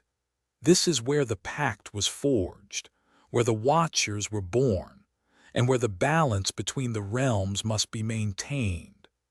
John looked around in awe and fear. The place was filled with ruins, ancient, decayed structures that spoke of a time long past. But it wasn't just the ruins that unnerved him, it was the presence.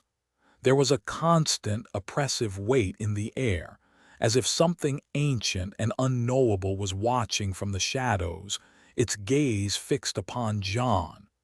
"The pact was born from necessity," Hayne continued. "The first settlers of Ironwood made a deal not just for protection, but for survival. They were not just fighting the dangers of the wilderness, they were fighting something else." John tried to wrap his mind around Hayne's words. "Something else? What do you mean?" Elder Hayne gestured toward the horizon, where the decaying structures stretched into the distance. "The settlers came across an ancient boundary, a line between your world and another, a realm inhabited by entities that feed on chaos, on disruption. These entities thrive on the breakdown of order, and they seek to invade your world. But the settlers did not know this at first. They thought they had stumbled upon a land rich with resources. They did not realize that the land was not free, it was guarded." John's stomach churned. So the Watchers were the guardians, but from what? Elder Hayne's eyes seemed to glow as he stared at John. "We are the guardians of the boundary, John.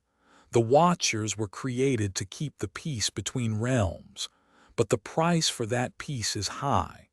The settlers made a pact with us to keep the balance intact. They agreed to uphold certain rules, and in exchange, we would protect them from the entities on the other side.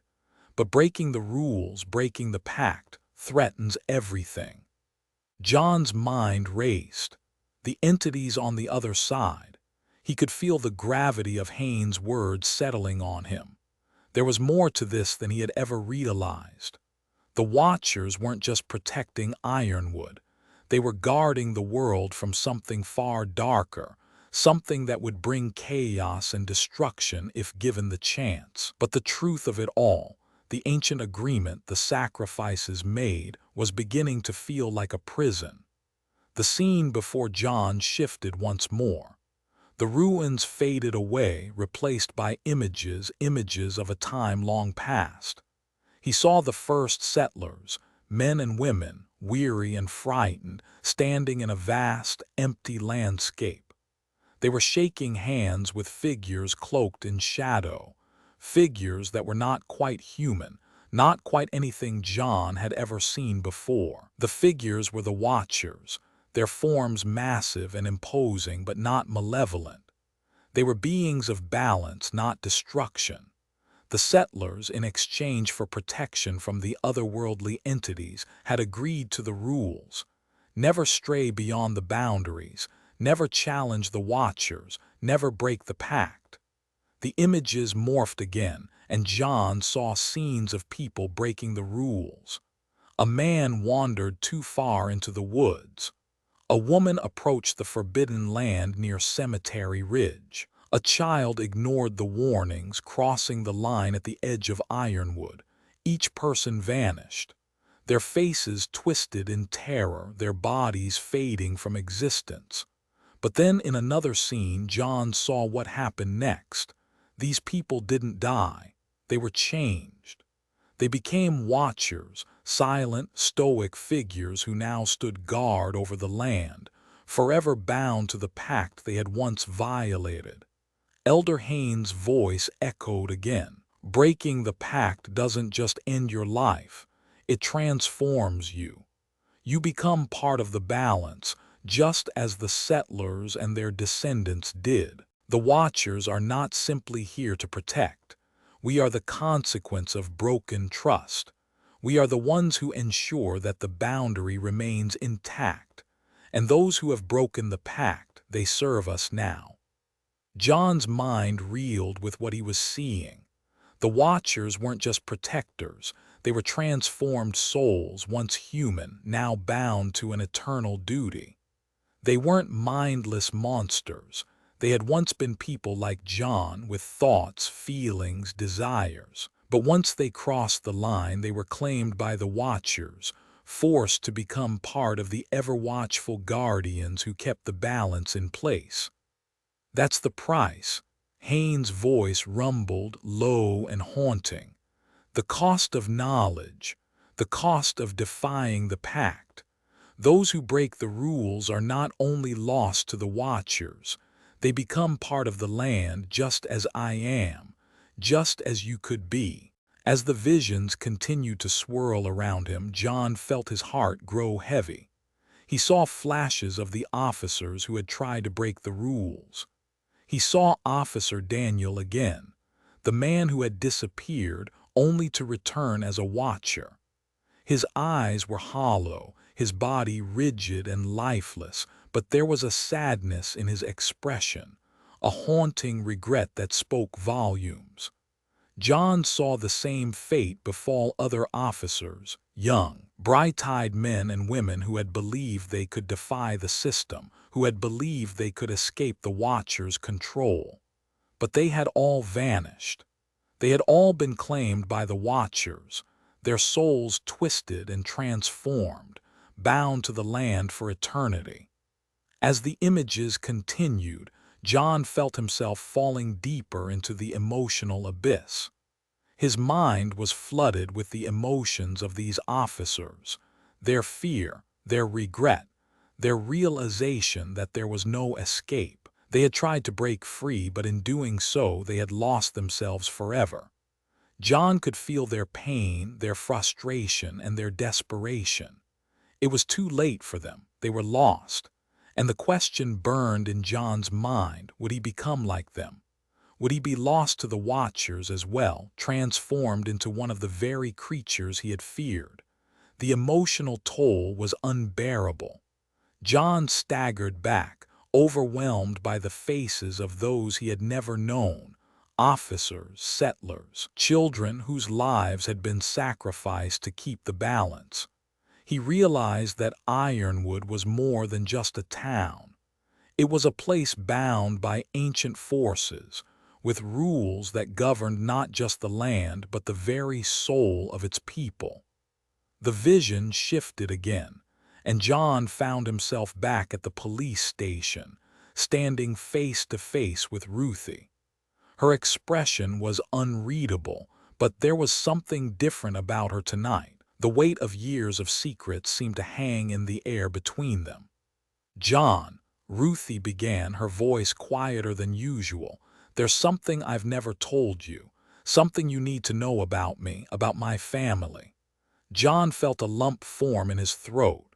He had always known Ruthie to be stoic, guarded, and professional, but tonight he saw a crack in that facade, a glimpse into the emotion she had buried deep for so many years. "My grandfather," Ruthie continued, her voice shaking slightly, "was one of the original settlers. He was one of the men who helped forge the pact. He was the one who made the deal with the Watchers. He was the one who started all of this." John's heart skipped a beat. "Your grandfather?" Ruthie nodded, her eyes filling with a mixture of pain and regret. "He didn't know what it would cost. He thought he was making a deal to protect his family, to protect the town. But he never realized what he was giving up. He never realized that the Watchers would control us all. He never realized that he was trapping us, trapping me, into a cycle that would never end." John felt his stomach twist as Ruthie's words sank in. "You mean, you've been bound to this too, your family?" Ruthie's gaze met his, her expression a mask of sorrow. "Yes, I've always known the truth. I've always known that I was a part of this pact. And so are you now, John. You've crossed the line just like I did. We're bound to the Watchers, and there's no way to break free." The weight of John's decision pressed heavily on him as he stood alone in the darkened police station. He had spent days wrestling with himself, torn between two irreconcilable truths. On the one hand, he knew the Watchers were not evil, that they were simply fulfilling their ancient role as guardians of the balance between realms. They were protectors, and breaking the pact that had been in place for centuries could bring unimaginable consequences. But on the other hand, John had seen the cost of that pact. He had witnessed the transformation of Officer Williams into one of the Watchers, his humanity stripped away. He had heard Ruthie's confession about her grandfather's involvement in the creation of the pact, the realization that her family had been bound to the Watchers for generations. John had seen the pain and suffering, the endless cycle of fear, and he couldn't shake the feeling that Ironwood was a town trapped by its own past. In the end, John made a choice born from desperation and defiance. He would no longer be a part of the system. He would fight against the Watchers and break the pact that had bound the town for so long. He had seen enough to know that something had to change, that Ironwood deserved a chance at freedom, even if that meant defying the very forces that had protected it for centuries. Ruthie had been reluctant to help at first. She had warned him of the consequences, of the dangers of breaking the pact. She had lived her life under the Watchers' control, accepting the price of peace, knowing that any attempt to defy it would lead to destruction. But she also knew that John wasn't the same as those who had come before him. He wasn't someone who could simply turn a blind eye to the truth. "I don't know if this is the right choice, John," Ruthie had said, her voice low with concern. "But if you're going to do this, you're not alone. I'll help you, but we're going to pay a price for this." John looked at her, seeing the years of fear and burden in her eyes. "I'm willing to face the consequences. Ironwood can't stay like this forever. We have to try." Ruthie nodded, a look of resolve settling over her features. "Then let's make sure we're ready for what comes next." With that, they began to make their plans. John knew there was no going back. The Watchers' eyes were on him now, and he could feel their presence pressing in, watching from the shadows. The moment John took action, Ironwood began to change. At first it was subtle, a slight shift in the atmosphere, the air growing heavier, thicker with an oppressive weight. The town had always felt suffocating, but now it felt like something darker was closing in, wrapping around the streets and buildings like a tightening noose. The shadows seemed to stretch longer, darker, as if they were alive, reaching out to consume the world around them. The once quiet streets now felt eerily deserted, the silence punctuated only by the sound of the wind whispering through the trees. The streets that John had walked down 100 times before suddenly felt foreign and hostile. John could feel the change deep in his bones. He knew the Watchers were becoming more active, their presence now impossible to ignore. They were watching him, waiting to see if he would follow through on his defiance. The rules had been broken and there was no turning back. The pact was in jeopardy, and the consequences were unfolding in front of his eyes. The first sign of the Watcher's anger came when John saw the flicker of movement in his peripheral vision. At first, he thought it was just his imagination, but then the figures appeared, tall, dark, and imposing.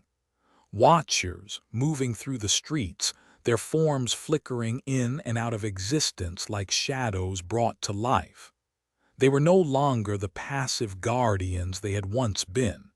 Now, they were the enforcers, their very existence tied to the pact John had just broken. John's stomach churned as he realized that the reality of Ironwood was beginning to unravel.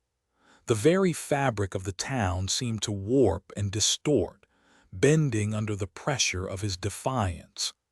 As the Watchers grew more active, the boundary between the human world and the other realm became thinner, more fragile. John had known that breaking the pact would have consequences, but he hadn't anticipated how quickly things would spiral out of control. The very balance that had kept Ironwood safe was now in jeopardy, and John could feel the danger closing in on him from all sides. That night, the true cost of breaking the rules became painfully clear. John and Ruthie were out on patrol trying to stay ahead of the growing chaos. The fog had settled in thicker than usual, shrouding everything in a veil of eerie silence. The streets were empty, the homes darkened, as if the town itself was holding its breath. The Watchers' figures were now more pronounced, their towering forms moving between the trees and the shadows, always watching, always waiting. John's heart was pounding in his chest. He knew something was coming. He could feel it in the air, a presence that grew stronger with each passing minute. Suddenly, the silence was broken by a loud, guttural roar. The sound echoed through the town, shaking the ground beneath their feet. John's blood ran cold as he looked toward the source of the sound, the edge of the woods near Cemetery Ridge. A massive shape emerged from the darkness, something too large and too monstrous to be real. It was a creature of nightmare, a tentacled horror, its body writhing and shifting like a mass of wriggling limbs. It moved toward them, its grotesque form towering over the trees. Its eyes glowed with an unholy light, and its very presence seemed to tear at the fabric of reality. John barely had time to react as the creature surged forward, its tentacles reaching out toward him and Ruthie. The ground beneath their feet trembled as the creature's massive form tore through the veil between realms. John and Ruthie ran, their breaths ragged, but the creature was fast. One of its tentacles lashed out, grabbing Ruthie by the arm. She screamed in pain as the creature's grip tightened, its slimy, cold touch sending a shockwave of fear through John's body. "Ruthie!" John shouted, but his voice was lost in the chaos as the creature dragged her closer. John scrambled to pull her free, but the tentacle was too strong. The creature was relentless, its limbs wrapping around her, pulling her deeper into the darkness. With all his strength, John reached for his gun, firing several shots into the creature's body. The bullets seemed to have no effect, the creature's hide almost impervious to the assault. The tentacle didn't loosen, and Ruthie's scream echoed in his ears. In that moment, John realized just how real the consequences were. He had broken the pact, and now the entities, the horrors from the alternate dimension, were breaking through. With a final, desperate cry, John lunged forward, grabbing Ruthie's hand. With every ounce of strength, he pulled her free, dragging her back toward the patrol car. The creature roared in frustration, but John didn't look back. He didn't have the time. They made it back to the car, breathless and bleeding, but Ruthie's condition was worse than John had feared. Her arm was badly injured, her skin pale and clammy. Blood soaked through her uniform, and she was barely conscious. John slammed the car into gear, his hands shaking as he sped away from the creature, away from the veil that had been torn open between worlds. The sound of the creature's roars echoed in the distance, but John couldn't focus on it. He could only focus on Ruthie, who was now slipping in and out of consciousness. "Ruthie," John shouted, his voice desperate. "Stay with me." She gave him a weak smile, but it was filled with regret. "I told you this would happen. I told you, John, the price of breaking the pact is too high." "No," John said, shaking his head as he gripped the wheel tighter. "We can fix this. We can stop it." Ruthie's voice faltered, her breath shallow. "It's too late for me, John, but you can still save Ironwood. Don't let the Watchers control you like they did me. Don't become like them." John's heart sank as he watched her slip away, her grip on his hand loosening. Her face was pale, her lips barely moving as she tried to speak. "I'm sorry," John whispered, choking on the words. "I never meant for this to happen." With Ruthie slipping away, John felt a deep, suffocating weight settle over him. He had tried to break the pact, to free Ironwood from its chains, but in doing so he had made the ultimate sacrifice. He had lost Ruthie, his ally, his friend, and now he was left alone to face the consequences of his choices. As Ruthie's breathing slowed, John's thoughts raced. Had the Watchers ever truly been enemies? Had they been protecting the town from the horrors that lurked beyond? Or had he simply been a fool, trying to destroy a system that was holding the very fabric of reality together? The road ahead was unclear, but one thing was certain: John's fight had only just begun. The cost of knowledge was steep, and now John had to decide whether he would fight to maintain the balance or risk everything to destroy the darkness that had begun to flood Ironwood. The world outside had grown utterly alien. The streets of Ironwood, once peaceful and quiet, were now filled with the sounds of destruction. The distant shrieks of creatures, the crashing of windows, and the howls of terror echoed through the night as the town began to crumble under the weight of its past. John's heart pounded as he ran through the streets, the air thick with smoke and the stench of burning wood. He could hear the sounds of chaos everywhere, the terrifying, guttural roars of the entities breaking through the veil, the screams of Ironwood citizens as they fled in terror, the clash of unnatural forces tearing apart the town. The Watchers, once passive guardians, were now fully active, and they were attacking the town with a ferocity that John had never imagined possible. The very air seemed to pulse with their presence, their shadowy forms moving between the trees and across the town's broken streets. Ironwood was no longer a sanctuary. It was a battleground. John could feel the ground shifting beneath his feet, the very essence of the town beginning to warp as the breach between the realms deepened. He had broken the pact, and now the Watchers were coming for everything they had sworn to protect.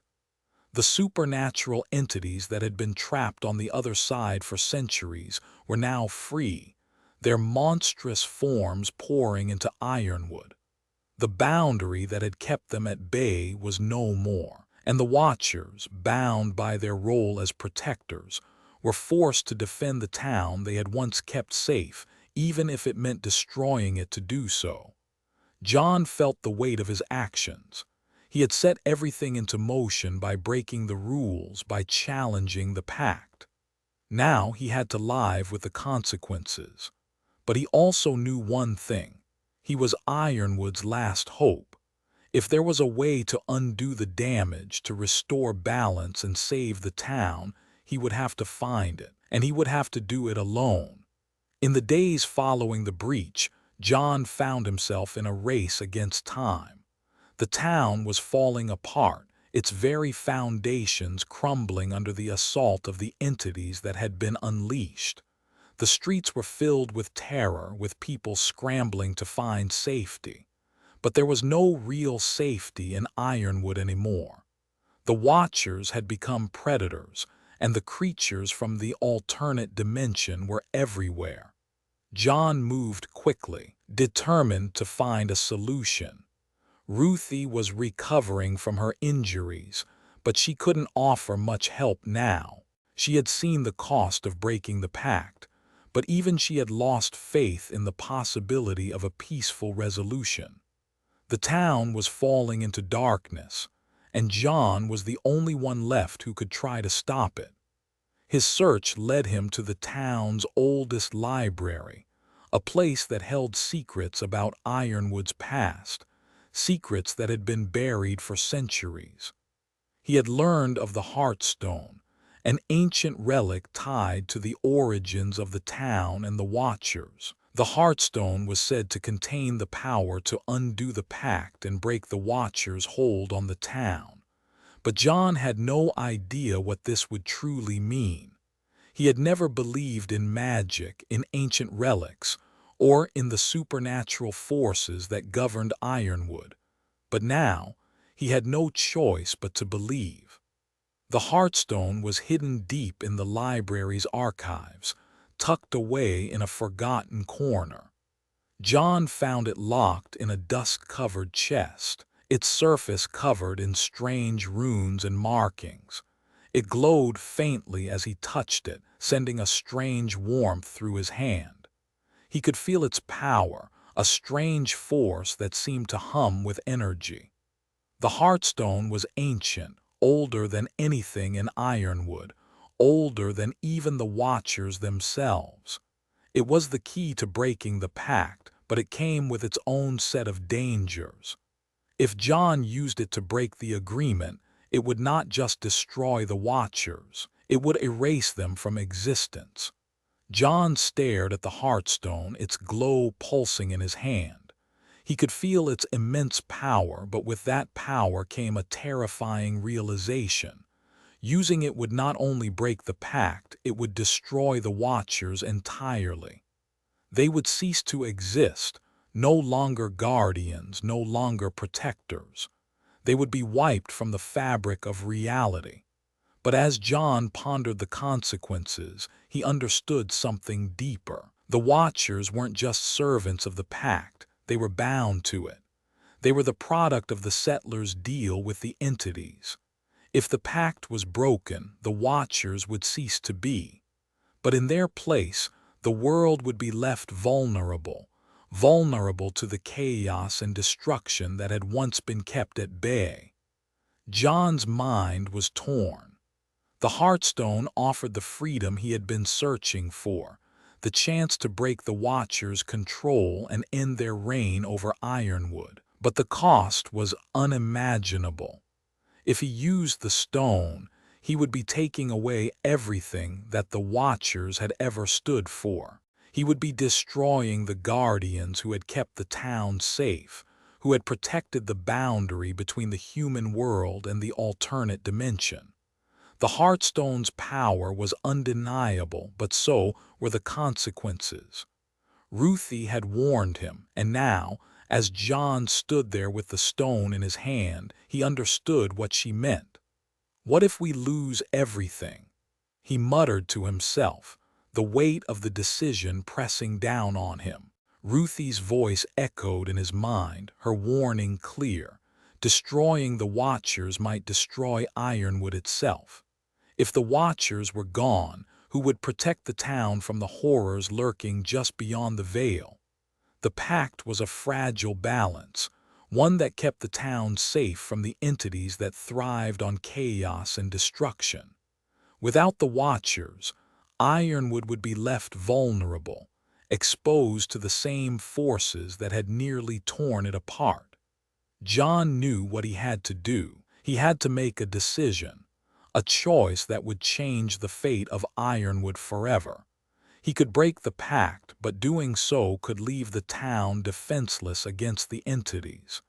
He could leave the Watchers in place, maintain the balance, but in doing so, he would be condemning the town to live under their control forever. The choice was clear: freedom or safety.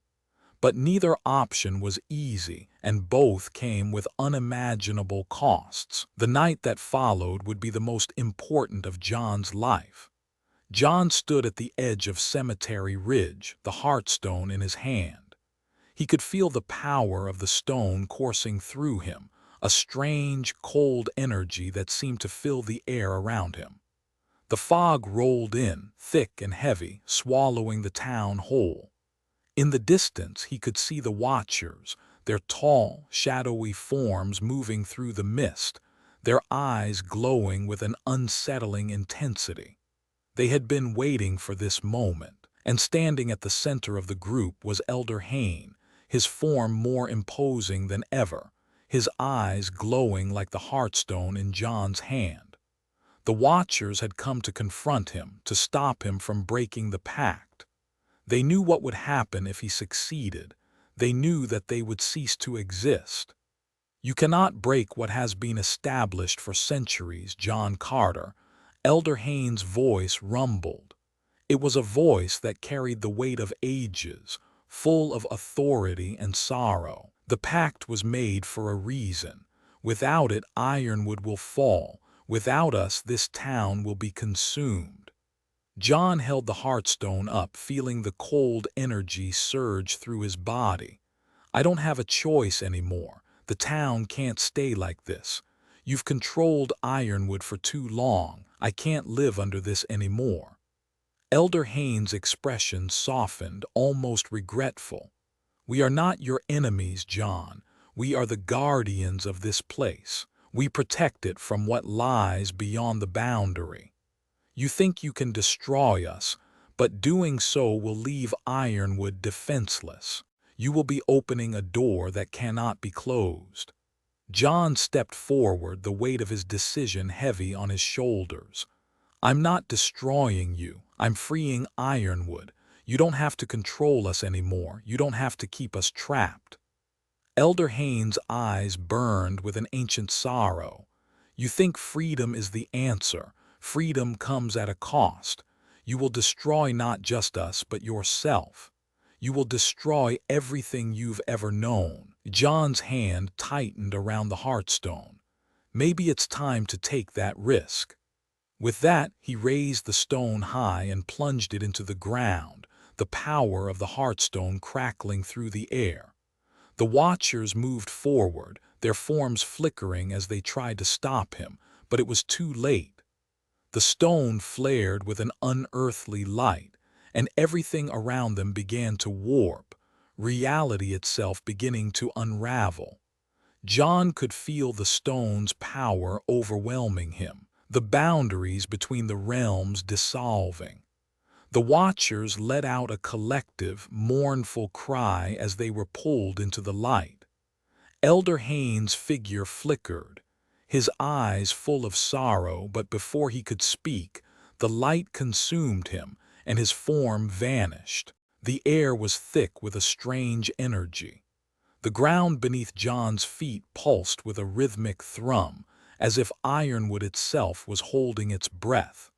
The heartstone in his hand thrummed with ancient power, its light intensifying by the second. As John raised it higher, The stone's glow became almost blinding, and the very air around him seemed to warp and distort, as if reality itself were stretching thin.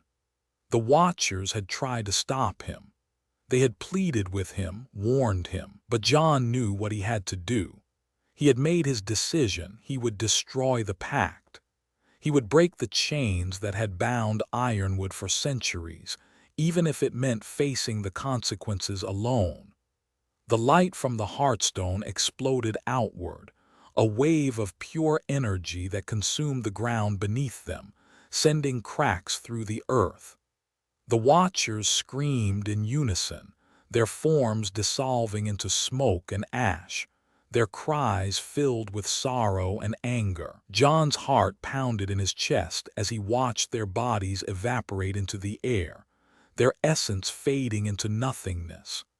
John felt a rush of power and weightlessness as the energy of the stone coursed through him, overwhelming every sense, until everything around him seemed to dissolve into white light. The veil between the human world and the alternate dimension was collapsing. The creatures from the other side had been held back by the Watchers for centuries, but now they were pouring through the breach, their forms massive and monstrous, their eyes glowing with hunger. John stumbled back, the power of the Heartstone shaking him to his core. Ironwood was no longer just a town, it was a battlefield, its very existence being torn apart as the forces of chaos pushed their way into the world. John's mind raced. He had done it. He had broken the pact, but the cost was far greater than he had ever imagined. The Watchers were gone, but without them, there was no protection, no guardian to keep the balance. The entities that had been held at bay for centuries were now free to wreak havoc on the world. John felt the weight of his decision settling over him. There was only one way to stop the chaos, to preserve the balance, and that was to take the place of the Watchers. To become one of them, to be the new keeper of the boundary. But it would come at a price. He knew that now. He could feel the weight of it deep in his bones. If Ironwood was to survive, he would have to give up everything. His life, his humanity, everything. John felt a deep, inexplicable pull toward the Heartstone. It was calling to him, beckoning him to fulfill his role. The Watchers, the beings he had once sought to destroy, had played a far more complicated role in the town's existence than he had ever understood. They weren't just bound to protect Ironwood. They were the bridge between the realms, the keepers of balance that allowed the world to continue without succumbing to the horrors from the other side. The stone's power pulsed again, stronger this time, wrapping around John like a wave of energy, engulfing him in its light.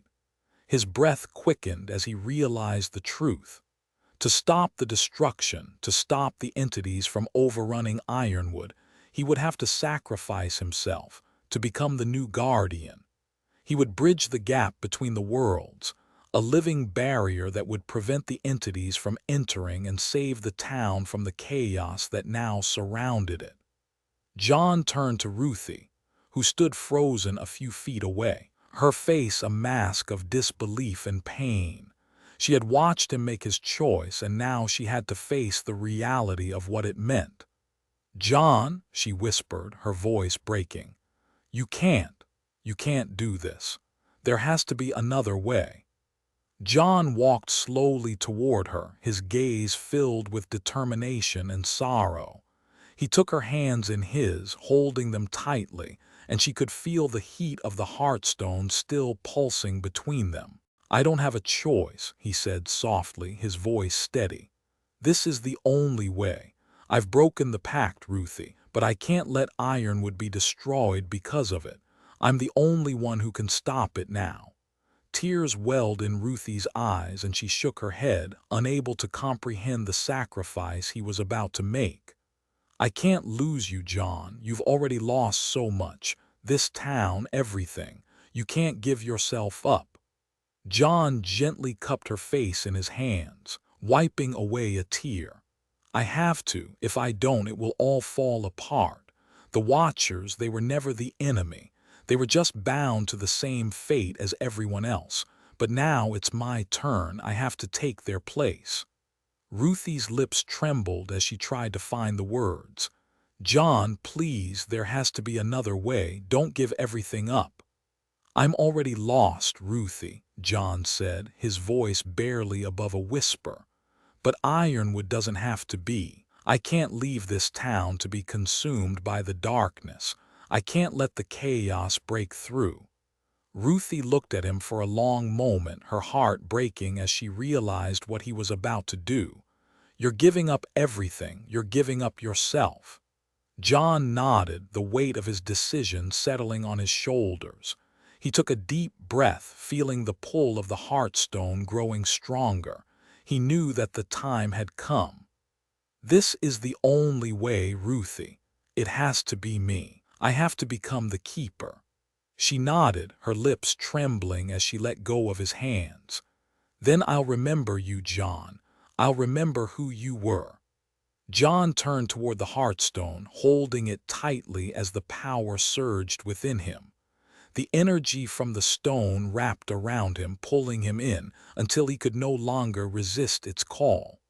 The Watchers had been guardians of the balance, but now John would be the new keeper, the bridge between the realms, forever bound to the heartstone and to Ironwood itself. He stepped forward, and the world around him seemed to fade away. The last thing John saw before the light of the heartstone consumed him was Ruthie's face, her eyes filled with sorrow, her expression one of quiet acceptance. He reached out one final time, and in that fleeting moment he saw the love and pain in her eyes. She had always known the cost of the pact. Now she would be left behind, carrying the burden of his sacrifice. As the light of the heartstone enveloped him, John felt the shift, the change in the very fabric of reality. The ground beneath him seemed to dissolve, and the world around him became a blur of light and shadow. He felt his body change, his mind stretching beyond the confines of his physical form. The heartstone's power coursed through him, fusing him with the Watchers, binding him to the realm between worlds. In the distance, Ruthie stood still, her face a mask of grief, watching as John disappeared into the light. The heartstone's glow became blinding, and she felt the last remnants of John's presence fade away. The Watchers were gone, and in their place stood John, the new guardian of Ironwood. Ruthie closed her eyes for a moment, her heart heavy with loss, before she turned away and walked back toward the town. John's sacrifice had ensured Ironwood's survival, but at the cost of his humanity. Ruthie knew that Ironwood was now safe, at least for now, but the price of freedom had been steep. John had become the very thing he had sought to destroy, and in doing so, he had ensured that Ironwood would never again be threatened by the forces beyond. But the town's true protector would no longer be a man. It would be a Watcher. The moment the light from the heartstone consumed him, John felt an overwhelming rush of sensations. His body, once human, was now becoming something else entirely. His physical form blurred, as if the very essence of his being was merging with the ancient forces he had long sought to understand. He no longer felt the familiar weight of his skin, the warmth of his heartbeat, or the solid ground beneath his feet. Instead, he felt light and weightless, his consciousness expanding outward, stretching beyond the confines of his body. The world around him was both familiar and alien.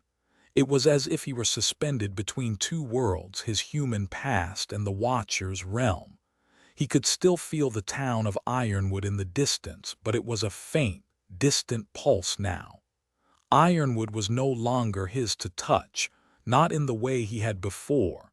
He had crossed a threshold and there was no turning back. John's new existence was eternal, but it was not peaceful. The Watcher's realm was not a place of tranquility.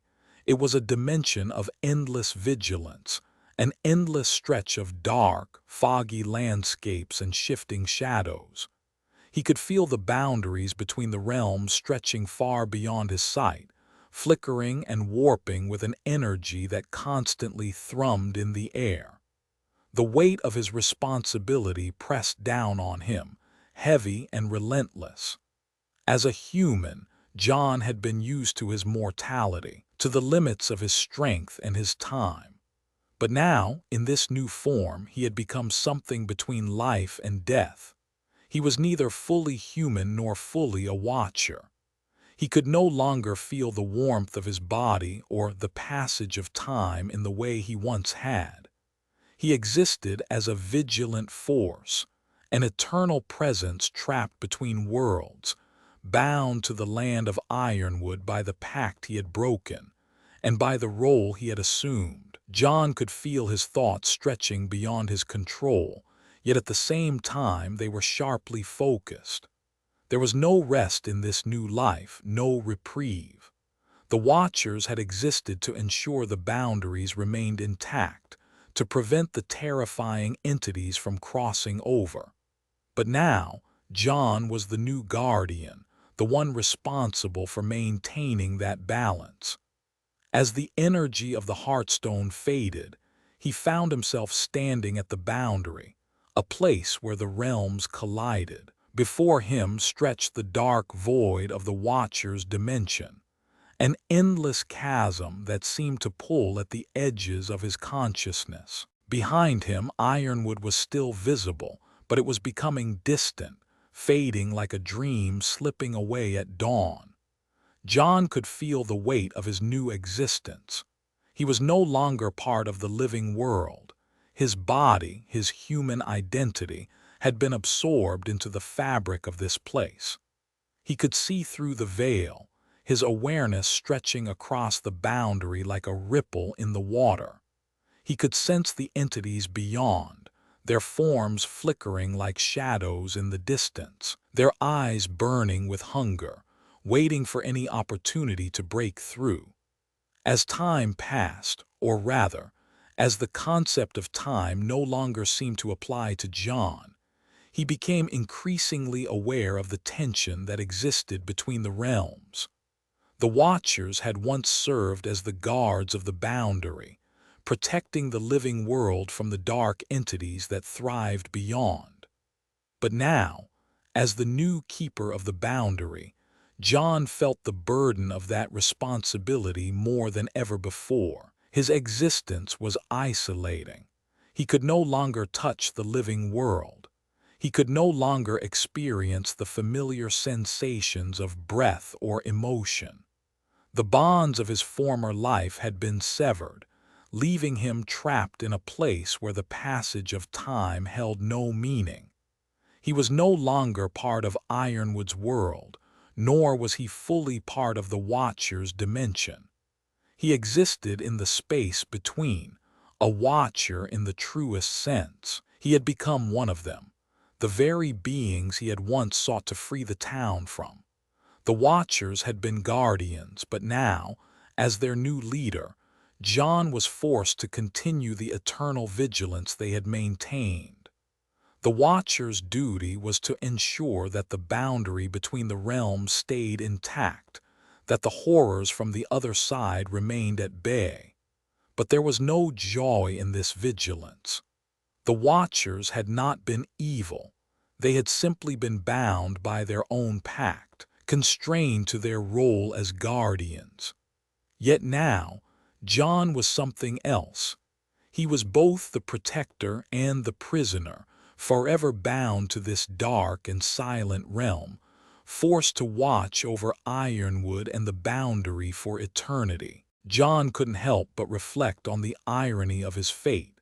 He had thought that breaking the pact would free Ironwood, give the town the chance to grow, to thrive without the Watcher's control. But in the end, he had become the Watcher, the very thing he had sought to destroy. His own freedom had come at the cost of his humanity. John's senses flickered back to the town, and for a brief moment he could feel the pulse of Ironwood, distant but still there. The town was safe for now, but the balance was fragile. Every day, every second, the forces from the alternate dimension were pushing at the boundary, trying to break through. And John, now the new keeper, was the only thing standing between them and Ironwood. He could feel the entities on the other side, their hunger growing, their presence pressing against the veil. They were always watching, always waiting for the moment when the boundary would weaken. But John was aware of everything on both sides. He could see the Watcher's realm stretching into infinity, filled with strange, shifting landscapes. It was a world that never slept, never rested, and now it was his to watch over. John's existence as the new Watcher was not a peaceful one.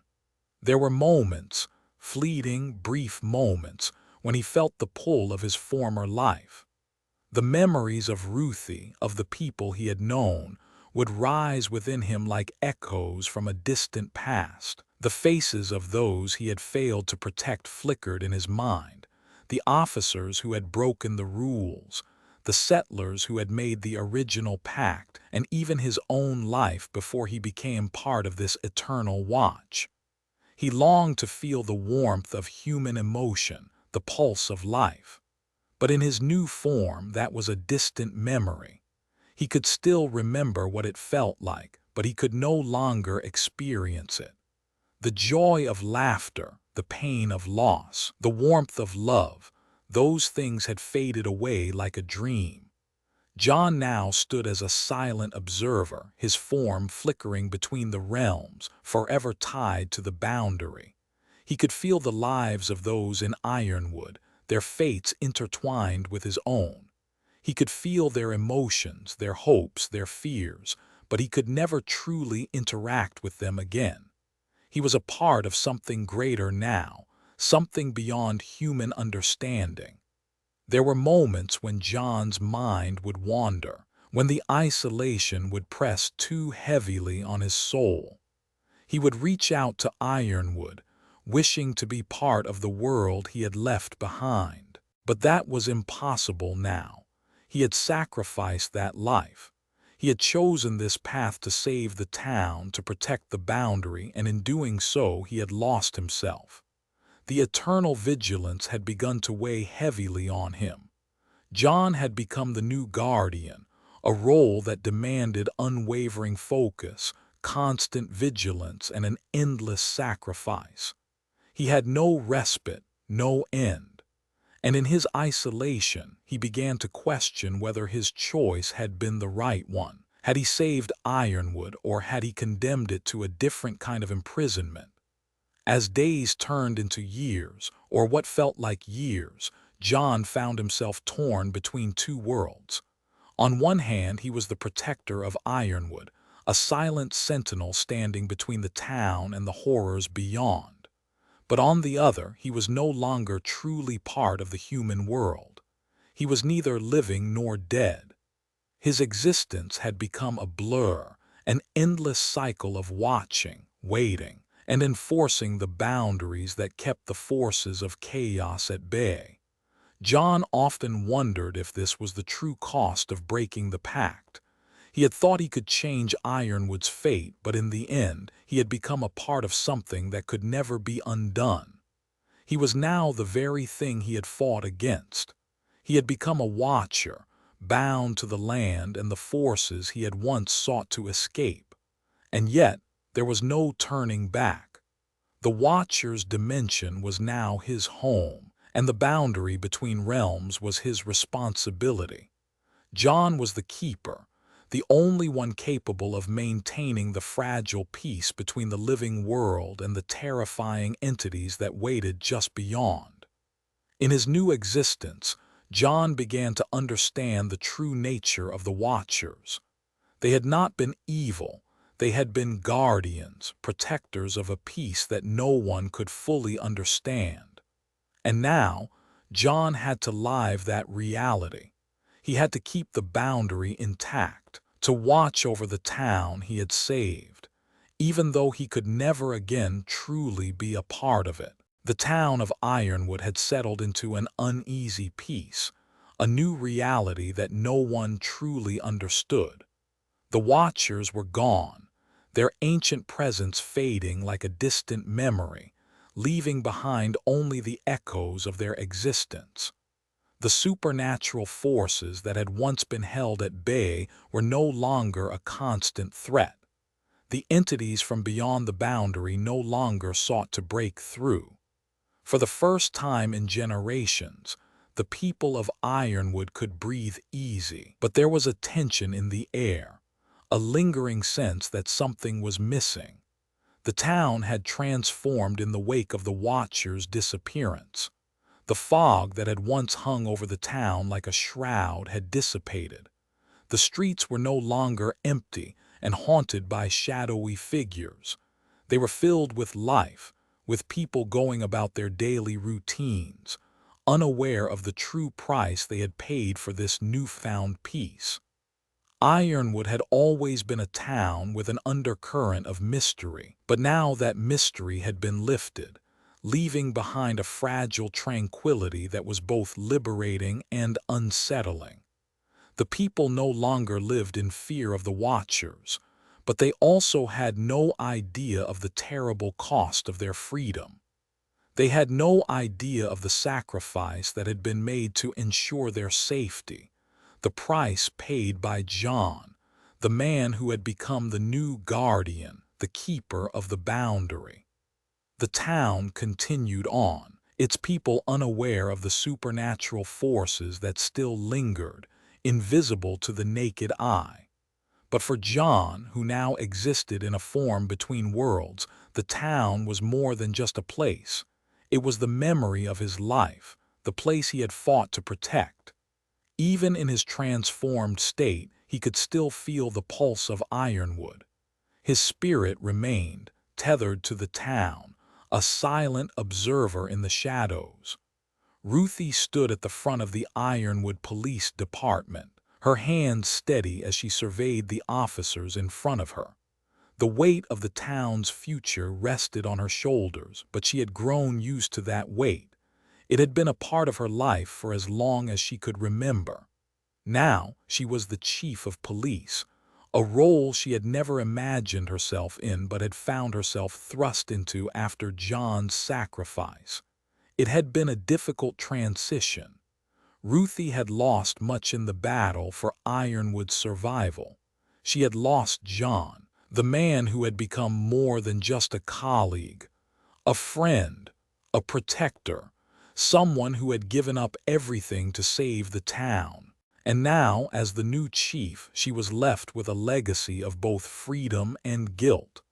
She had seen the cost of John's actions, and she knew that the peace Ironwood now enjoyed was fragile.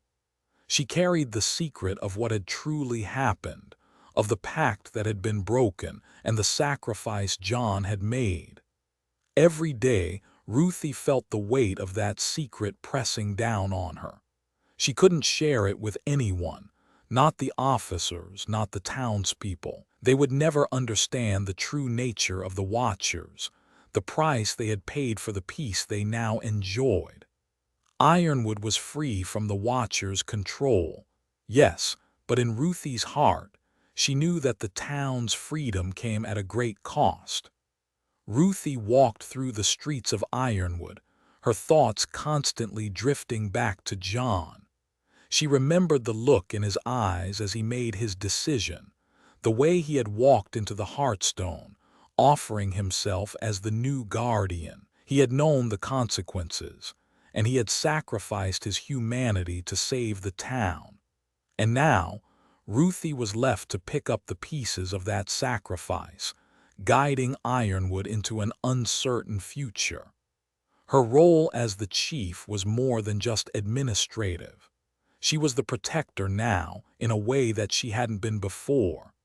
But she also knew that she could never truly fill John's shoes. His sacrifice was something no one would ever truly comprehend, not the people of Ironwood, and not even herself. Every day she held her head high, leading the police force with a steady hand, but inside Ruthie was haunted by the truth of what had happened. The town was no longer bound by the Watchers, but she knew that the peace they now enjoyed was merely an illusion that came with a cost. John's spirit lingered in the town, tethered to the land he had fought to protect. He was no longer human, but he was not fully a part of the Watchers either. He was something in between, an eternal vigilant presence, watching over the town he had once called home. His existence had been transformed, bound to the fabric of Ironwood itself. He could still feel the pulse of the town, its heartbeat echoing in the distance. John's new existence was not one of peace. He could no longer experience the world as he had before, but he was still aware of everything that happened in Ironwood. He could feel the lives of its citizens, the ebb and flow of the town's rhythms. He watched as the people went about their daily routines, unaware of the true cost of their peace. Though he could not communicate with them, John's presence remained, a silent guardian in the shadows. His form flickered in the corner of people's eyes, a fleeting shadow, a whisper in the wind. The people of Ironwood couldn't see him, couldn't feel him, but John was there, always watching, always vigilant. His connection to the town was a double-edged sword. On one hand, he was protecting Ironwood, ensuring that the breach between realms remained closed. He had become the bridge, the guardian who held the balance. But on the other hand, he could never truly interact with the world he had once been a part of. He was trapped in an existence between the living and the dead, a watcher forever bound to the town. Every night as the town slept, John stood vigil over it. He watched the residents go about their lives, unaware of the eternal sacrifice that had been made for their safety. He could still hear Ruthie's voice, see the faces of the people he had known, but they were distant echoes, memories fading with each passing day. He could never truly reach out to them. He was isolated, a part of the Watcher's dimension, but not fully of it. John's regret was not for his decision to protect Ironwood. It was for the life he had left behind, the humanity he had sacrificed to ensure the town's survival. He had wanted freedom for the people of Ironwood and for himself, but in the end, he had only found a different kind of prison, an eternal vigil over the town he had loved. As the years passed, John's presence became a part of Ironwood's mythos. The town had moved on, but the memory of his sacrifice remained, buried in the town's history. Ruthie knew the truth, and though she couldn't share it with anyone, she carried the weight of John's legacy on her shoulders. Every time she stood in the town square, every time she walked the streets, she felt John's silent gaze upon her. And though John could never return to the life he had known, he knew that his sacrifice had ensured Ironwood's survival. The Watchers were gone and Ironwood was free. But he was still there, a part of the town's story, its guardian in the shadows. The sun set slowly over Ironwood, casting a soft, golden light across the town. The streets, now quiet and peaceful, had once been filled with a different kind of energy. The town was no longer under the oppressive shadow of the Watchers. No longer did the people live in constant fear of the creatures from beyond the boundary. And yet, something lingered in the air, a weight, a memory of what had been sacrificed to bring about this peace. Ruthie stood at the edge of the town square, her eyes scanning the horizon. Ironwood seemed normal now, its daily rhythms uninterrupted. Children played on the streets, families sat on porches, and life went on as it always had. But Ruthie couldn't shake the feeling that something essential was missing. A connection that had once tied everything together, a bond that had been severed by John's sacrifice.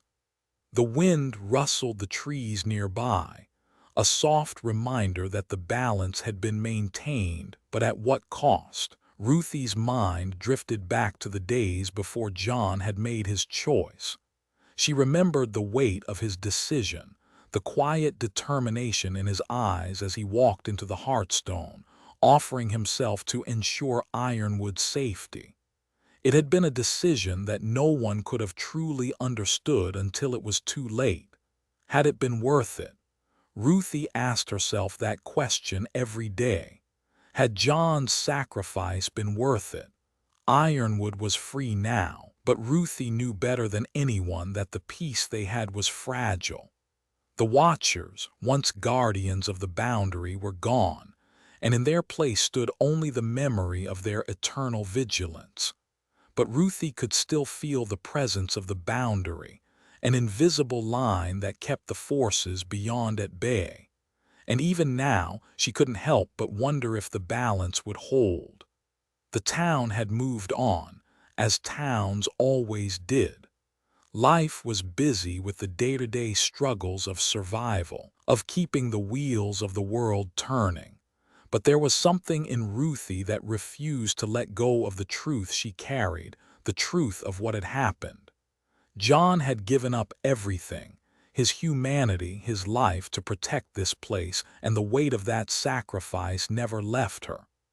Ironwood had changed, but Ruthie understood something fundamental. Change, like the seasons, was inevitable. The Watchers had kept the balance, but now that responsibility was on her shoulders, and the cycle would continue. There would always be new threats, new dangers, and new sacrifices. But that was the way of the world, the cost of peace, the price of freedom. The question wasn't whether the balance would be disturbed again, but how much longer they could hold it. Ruthie turned away from the horizon, her heart heavy with the responsibility she had taken on. Would Ironwood remain safe? Would the pact ever be broken again? And if it was, would there be someone like John to stop it? As the years passed, Ironwood began to grow. The darkness had been driven back, and for the first time in a long while, the town felt like it was moving toward a future free of fear. New businesses opened and families moved in, bringing with them new hope for the town's future. But as Ironwood grew, so did the challenges it faced. The Watchers were gone, and while there was no longer the constant threat from the other side, new dangers began to take shape, dangers that Ruthie couldn't yet see but knew would eventually come. In the quiet moments, Ruthie would reflect on the future of the town. Could they truly escape the legacy of the Watchers? Could Ironwood survive without the protective veil they had once provided? Ruthie found herself sitting in her office late one evening, staring at the framed photo of John on the wall, his face caught in a moment of quiet determination. He had given everything for this town, and now she would have to carry that responsibility forward. Ironwood's future depended on her ability to keep the town safe, to protect it from the forces that had been held at bay for so long. But in her heart, Ruthie knew that peace was a delicate thing. The Watchers were gone, but the boundary between realms would always remain fragile. The town may be safe now, but how long would it last? Could she protect it alone, or would the darkness once again find its way through the cracks? Ruthie thought back to her conversations with John. She remembered how he had said that breaking the pact wasn't just about destroying the Watchers. It was about giving the town freedom. But now, as she sat in the silence of her office, Ruthie knew that freedom came at a price. And it was a price that she would have to continue paying, every day for the rest of her life. As the night wore on, Ruthie made a decision. The future of Ironwood didn't just rest on the actions of one person. It was up to everyone who lived here to keep the peace, to be vigilant, to carry on the legacy of the Watchers without becoming their shadows. Ironwood's future was not written in stone. It was an ongoing story, a story that would be shaped by the choices they made, by the sacrifices they were willing to accept. As Ruthie stood in her office, her thoughts heavy with the weight of the town's future, she felt a familiar presence, a quiet sense that someone was watching over her. It was a strange feeling, one that had been with her ever since John's sacrifice. She had never told anyone about it, not even her closest colleagues, but she knew. John's spirit remained in Ironwood just as he had promised. Though he was no longer fully alive, his presence lingered, a silent guardian watching over the town he had saved. He was no longer human, but neither was he fully a part of the Watcher's dimension. He existed in the space between, forever tied to the town and the boundary that kept it safe. Ruthie often felt John's presence in the most unexpected moments, a chill in the air when she walked the streets of Ironwood at night, the sense of a familiar gaze when she stood in the town square. John was there, watching from the shadows, a part of the town's story. Though the people of Ironwood could not see him, Ruthie knew he was there, always vigilant, always present. John's sacrifice had saved Ironwood, but it had also set him on an eternal path, one that would never allow him to fully return to the world he had once known. He was trapped between two worlds, forever watching over the town he had loved, but never truly able to interact with it again. He had given up his humanity to become the new keeper of the boundary, the eternal guardian who ensured the safety of Ironwood from the horrors beyond. John's quiet watch was a bittersweet reminder of the cost of peace. His spirit lingered in the town, a silent witness to the life it continued to build, even as he remained disconnected from it. In a way, he had become a part of the town's fabric, woven into its history, into its story. But his existence was isolated, forever trapped in the space between life and death, between the living world and the dimension of the Watchers.